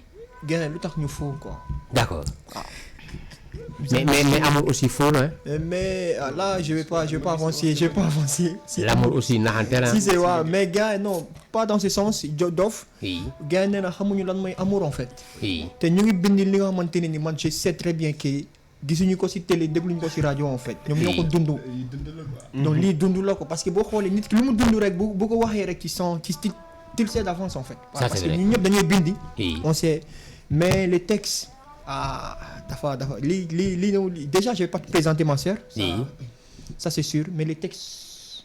c'est cool sur le fond ouais c'est cool. c'est cool parce que ful na fu lu bari en fait mooy anglais mooy français mooy wolof. oui. langue italienne sax moo manqué mais c'est quand même cool franchement. Machallah. Et je le dis très sincèrement c'est dope. machallah c'est bien loolu kon am na solo monsieur Zambisco commentaire. bon tout d'abord voilà moom comme li ma wax man de moom mën nañu gëm quoi. jusqu'à présent mën nañu gëm ne voilà tund moom mbëggeel. d'accord moom war nañu boppam. ne dund na ko quoi. voilà parce que macha allah boo xoolee à travers ci texam bi. oui. mu ngi ciy wax lu doy waar man xaw ma ko sax franchement li muy wax nii. d'accord. mooy mais macha allah. voilà mën naa ko tuddee un expert en amour. d'accord oui. parce que li mu bind nii. oui. franchement kuy dund mbëggeel carrément sax. moo koy dund peut-être mën quoi. na nekk ci niveau bu mu nekk. ça c'est vrai. mais est-ce que moom booy terminal lay jël parce que yii booy yi mu war a jël dafa mel booy master la ñu nekk. d'accord niveau bi dafa en fait Joker bi ngeen teg dafa mel da ngay def di one man show. parce que tantôt mu si gisaal théâtre yenn fin de mots yi affaire yooyu. xam nga sànq yaa ngi doon wax yow sa référence c'est un Canadien. mais bii moom nekku ci sa référence. non non non bii lu tax nga may ko particularité bi. bii nga sénégalisé bi. bii dama cap fële cap xam nga rek. d'accord. bind ko daal. cap lu neex. ok est-ce que maa ko bind sax. maanaam da nga ko defee comme ni nga ko sentir quoi. man yii xaw ma ko man est-ce que maa ko bind sax parce que. d'accord. sa rawan moo ko bindi. parce que man yii xaw ma ko daal. d'accord kon baax na si Prince parce que temps bi mi ngi dem li ñu deseeti bareetul. Chérifien. acca let's go. kenn du lang ak moom ci géewu xam-xam kii moo doon bàyyam ci bépp anam ba ci xam-xam yar ak teggin la jàngal njabootam mam Maodo moo ko dénk njabootam kuy taalibeem lii doy na la wareef fa gàmmu suñu moomeel Maodo ñu ko jagleel yonent suñu tànneef dem tiwaawan suñu wareef fa ndénkaane yi doy na yitte suñu diine suñu tarixa suñu métier suñu daayira suñu yoonu tiwaawan bul di ko wuute Tijaan warul gëj tiwaawan na l'homme au bonnet carré de 55 centimètres xalifa di jant loo bañ bañ mu tiim la leeralal la lii la yàlla def fa kuy mbindeef nangul ko lii la yàlla def fa mam moo fekk ci xol yi billaahi kii mooy reenu xol yi mam nee na say waajur fonkal say rongoñ fompal say wër ca xaaral lu du sa njëriñ rombal yàlla buur bi santal soo yeewoo santal ki lay tooñ baalal sa xarit jàppal soo xëyee wutal sa xol fóotal sa làmmiñ ubal fooy teg sa tànk xoolal foo toll xoolal xalifa du mbambulaan xam mbambulaan gi saf-saf ak ndoxum zam-zam ku xat ba naan dootul mar abadan xalifaay mas xam am xalifaay am kuy taalibeem góor gi doy na la am mam jàngal ñi la mooy gore nee na góor du tiit ba fen góor du ñàkk sàcc góor du xam fàq góor du soppeeku góor du jàpp bàyyi nañ saxal mbaaxam ya te saxoo jëfee kàddam ya nañ saxal mbaaxam ya te saxoo jëfee kàddam ya nañ saxal mbaaxam ya te saxoo jëfee kàddam ya maam yaa feet ci xol yi maam xalifa dootul gëj ci xol yi tu es le marabout le plus élégant le plus éloquent le plus historique de tous les temps tu es le marabout le plus intelligent maam yaa yéen wi te wokkuloo sàkku wokku la aw am na nii billaahi yow yaa bëri ngor tu es le marabout le plus élégant le plus éloquent le plus historique le plus éloquent de tous les temps Salam. Salam, machallah. Salam le prince chérifien. Ah, c'est bien. Zambisco. Bon, machallah texte bi voilà mi ngi wax si boo xoolee mu ngi wax ci maam. waaw. Tijaan nga. oui. maam Khalifa. waaw. Serigne Babacar Sy Malick.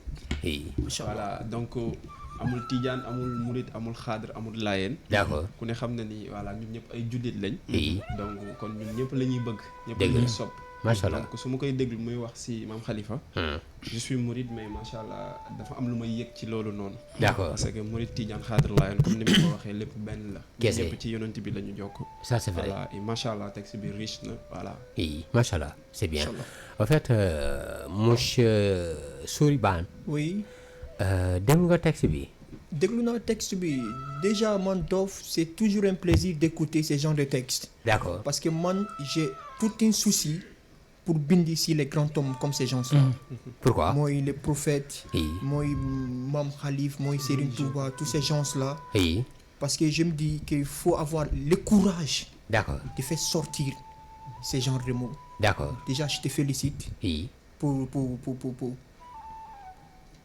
le fond. oui Parce qu'à ma place, j'allais passer des nuits et des nuits pour me bindi, pour me ressortir. d'accord Élégance, vous m'avez quoi, très sincèrement. ça c'est vrai. Voilà. macha allah. Et je suis musulman, oui plus Tidjania, bien sûr. oui Et si nous voyons man, je ne peux que m'enchanter en fait. D'accord. Voilà, ça fait plaisir. macha allah ça fait plaisir.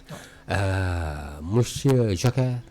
waaw man texte bi li ma si gën a neex mooy pas fond bi mais forme bi. parce forme que bi d'accord. lu ma gën a neex si ngay déclamer mooy loo xam ne si xol lay jógee parce que sooy xool bi déclamer da ngay gis ni fierté bu muy àndal. oui kanam gi nga xam ne kii li muy wax nii daf ko kii quoi man loolu ma gën a neex si si texte si slam si déclamation quoi. ngay wax loo gëm loo sentir. da nga koy day feeñ fépp day feeñ sa kanam feeñ sa lépp. d'accord loolu ma si gën a neex ak fierté bi muy àndal quoi. da nga gis kon xol bi mooy wax quoi. macha allah donc am na solo mu nekk le prince yaa ngi tudd fii sa wéeruwaay sànq da nga ne yow si famille Kunta nga bokk mais fii dama gis nga dem Tivaouane quoi ou bien c'est pas loin. En fait comme kii lu mu ko waxee rek. waaw man dafa difficile woon pour ma bind si mag ñi quoi. d'accord dafa difficile woon daanaka ba ma duggee si silam ba léegi maa ngi bëggoon bind si maam Khalifa mais mënu ma woon fexe ba bind. d'accord en fait gàmm bi passé laa ko bind le lendemain gàmm. la veille ci laa ko bind waa ba ma toogee buntu kër maam Malick. waaw les idées me viennent facilement. d'accord may bind facilement au fait. mu nekk test boo xamante ne dafa mel ni daal dañ ma ko doon dicté. d'accord man loolu laa jàpp. dafa ñëw rek génn quoi. waaw dafa mel ni dañ ma ko doon dicté c'est parce que ñoo ngi ma tegal ni maanaam juróom yi maam Khalifa dénkaane. dafa dénkaane ñaari juróom yi bokkul. waaw dafa dénkaane juróom yi gore ak juróom yi pas-pasu taalibe bi. d'accord si kër gi. dénkaane waat yeneen fukk ak ñett yoo xamante ne ngir kii nit lu muy doxee si àddina. macha allah waaw. mais dénkaane mbaa am na bind comme ça nga am livre boobu ou bien reçu yooyu ma koy téye kër ga. ma ne mbaa dénkaane yooyu am na en écrit. waaw mais man moom wax dëgg fa yàlla dénkaane yi maa ngi ci kii nii. d'accord maa ngi ciy góorgóorlu tuuti. c'est bien. waaw loolu am na solo. parce que loolu tam la ñu amal ñoom. d'accord parce que pas-pas tam dañ koy matal. ça c'est vrai. kon murid yi li nga koy defee xaadir yi laayeen yi ñaseen yi et tout. oui loolu dafa baax. ça c'est vrai. macha allah donte ñoom ñëpp benn leen. mais ku ci nekk tamit aussi da nga sa mbëggeel daal ci ñooñu mënoo koo wax. d'accord kenn mënu koo naatable quoi. macha allah. waaw moo tax daal mu bind si maam Khalifa. ñaari déclamé moom a dese un de Zambisco ak benn bu baan xam naa nag yooyu du mënam commentaire parce que bientôt temps bi jot ou bien dañ koy def commentaire tellement ramassé Zambisco on t'écoute. Slam. Mon pays va mal. C'est vraiment atroce de voir l'injustice dans la justice. C'est vraiment amer de voir mon pays transformé en une salle de guerre. La politique, encore nos hommes politiques. Si dans notre pays, on a peur d'avoir des opposants, si dans notre pays, on massacre nos opposants, si dans notre pays, on élit toujours des politiques qui nous honorent de par leur discours et nous déshonorent une fois au pouvoir, si dans notre pays, notre protection nous provoque en bataille et nous assassine, si la démocratie de ce pays est circonscrite, si dans notre pays, on devrait toujours verser le sang avant d'être roi, alors, quelle devrait être la solution? Quelle devrait être la solution si toutes les solutions ont été radiées ou corrompues depuis Senghor? Je verse mes seaux de larmes pour ce pauvre pays.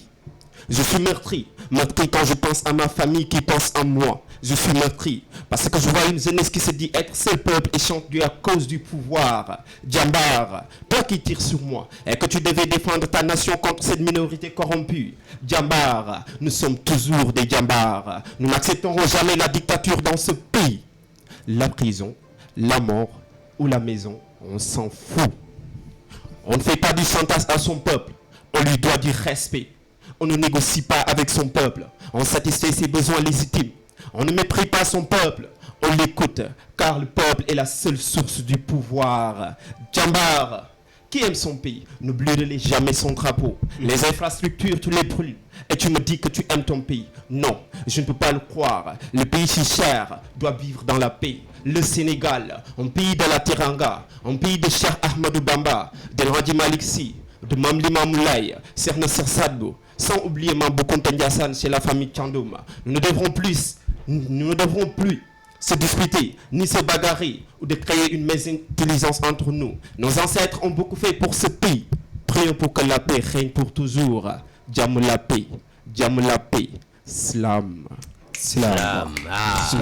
Ok di ko bëggee xam naa kenn rek mooy commenter Joker yaay commenter bien ma ne yaay commenter bien Non, Joker.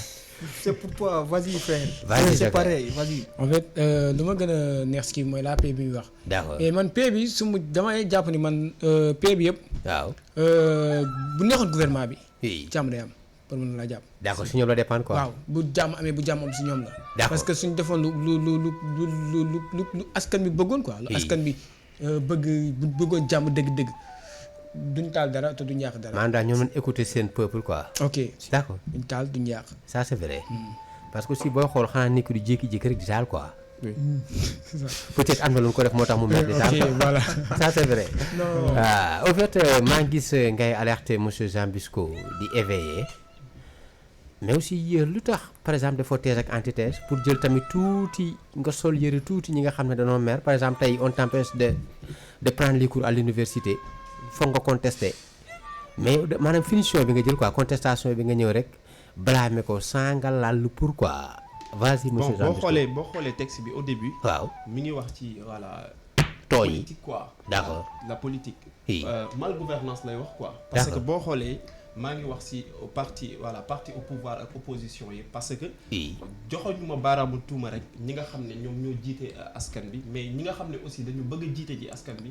maa ngi wax ci biir texte bi que ni parfois li ñu lay wax. waaw li ñu lay wax ak li ñuy jëf du doon benn. dafa wuute maa ngi koy wax. léegi nag ginnaaw loolu yëpp bu jàllee moo tax ma ñëw wax ci.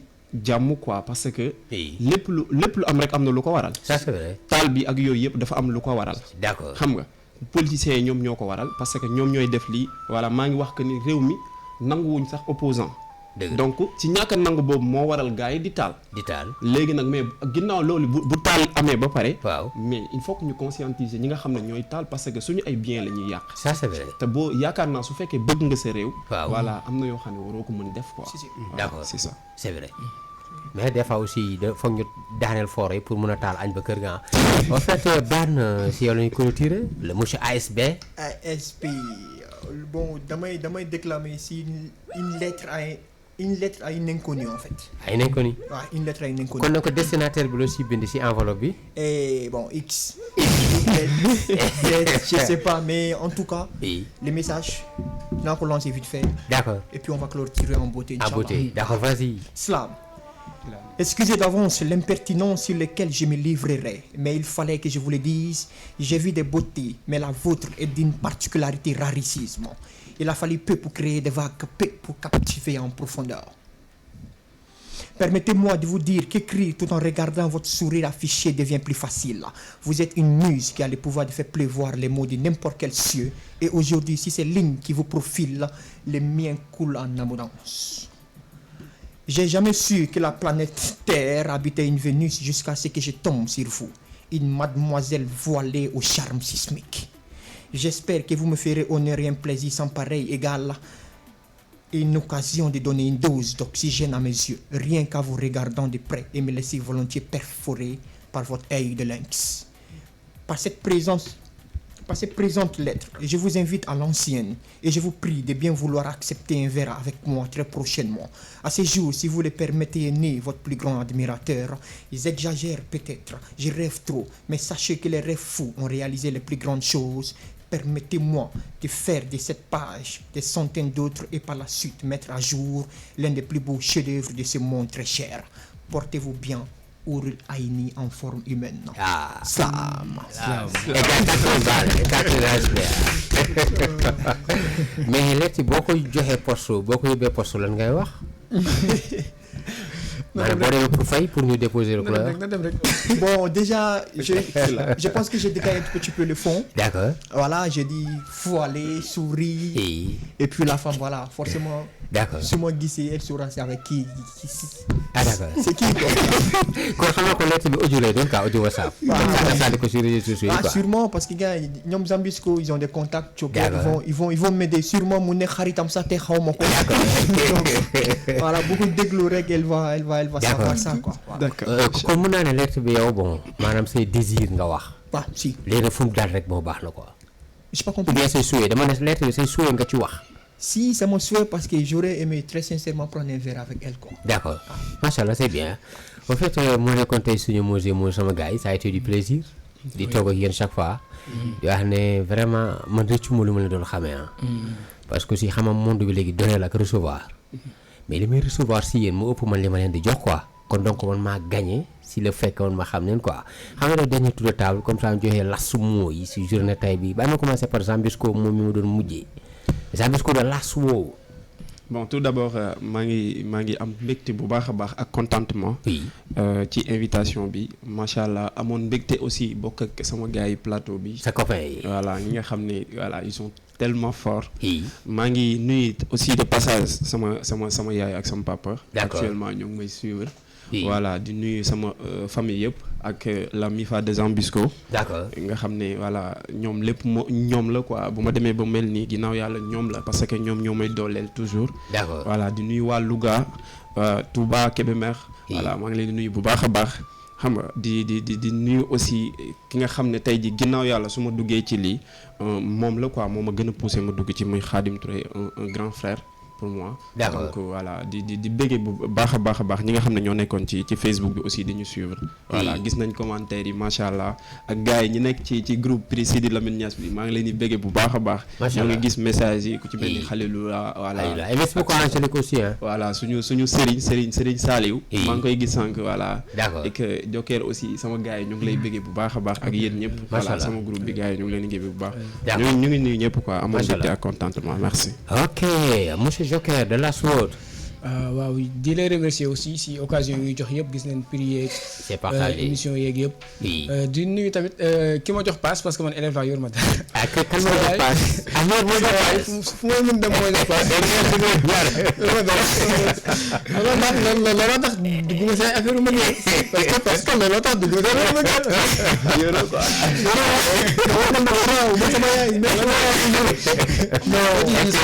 di nuyu. d'accord ñëpp aussi.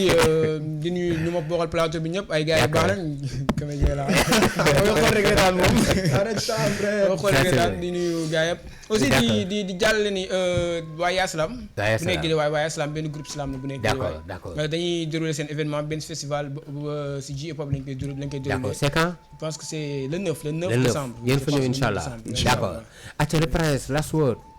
di la jaajëfal bu baax di la ndokkeel tamit ci invitation bi. di nuyu sama gars yi nga xam te moom laa bokkal plateau bi. man moom maa ngi nuyu sama yaay di nuyu sama papa di nuyu sama mag bi nga xam te ne moom mooy Awa Kunta nekk Ndar. d'accord di nuyu waa club de lecture bi nekk Yëmbal. ñoom sûrement xam naa ñoo ngi si ligne bi di kii. d'accord di nuyu sama kër gi ma nekk mooy kër Tanrama. d'accord di nuyu waa kër gi bu baax a baax. di nuyu waa Sénégal yëpp tamit aussi. macha allah jaajëf merci beaucoup le monogame. et Last Word monsieur ASB. Monsieur ASB, déjà merci Dof pour cette vitrine offerte à nous slameurs. D'accord. Merci aussi à vous Zambisco, Joker et les princes chérifiens. Je ne pouvais pas rêver mieux sincèrement bokk ak yéen plateau. D'accord. Parce que balaa ñu commencer ça teg naa leen pression. Trop de pression mais voilà, ce sont des gars cool. À la base c'est comme ça, c'est une famille. D'accord. Au-delà des liens du son. Famille lañ léegi. Je profite aussi ma remercier groupe bi yëpp groupe Prix Sidi Lamine Niass mooy sama prof Serigne Saliou Ange Demo aussi oui Ange Demo non moom elle fait un excellent travail loolu la fois dernière je lui ai envoyé un message privé ma ne Ange Demo tu fais un excellent travail et di remercier aussi et vite fait mon général depuis Mali mon papa mon oncle Mansour mon père mon paternel Amadou Ban d'accord. Et je salue aussi celle-là, si je l'oublie, elle va me tuer quoi. Ma petite princesse, sama rak bu jigéen. D'accord. Moi Amina Ban et toute la famille derrière. D'accord. Un grand merci à vous hein. Merci. Ok di jaajëfal sama gars yi waa Prix Sidi Lamine Niass de cela merci beaucoup ñu déglu 14h ba léegi nii demain GMT à partir de 23h c'est 48 seen émission Keppaar gi yàlla na jàmm yàgg Sénégal yu out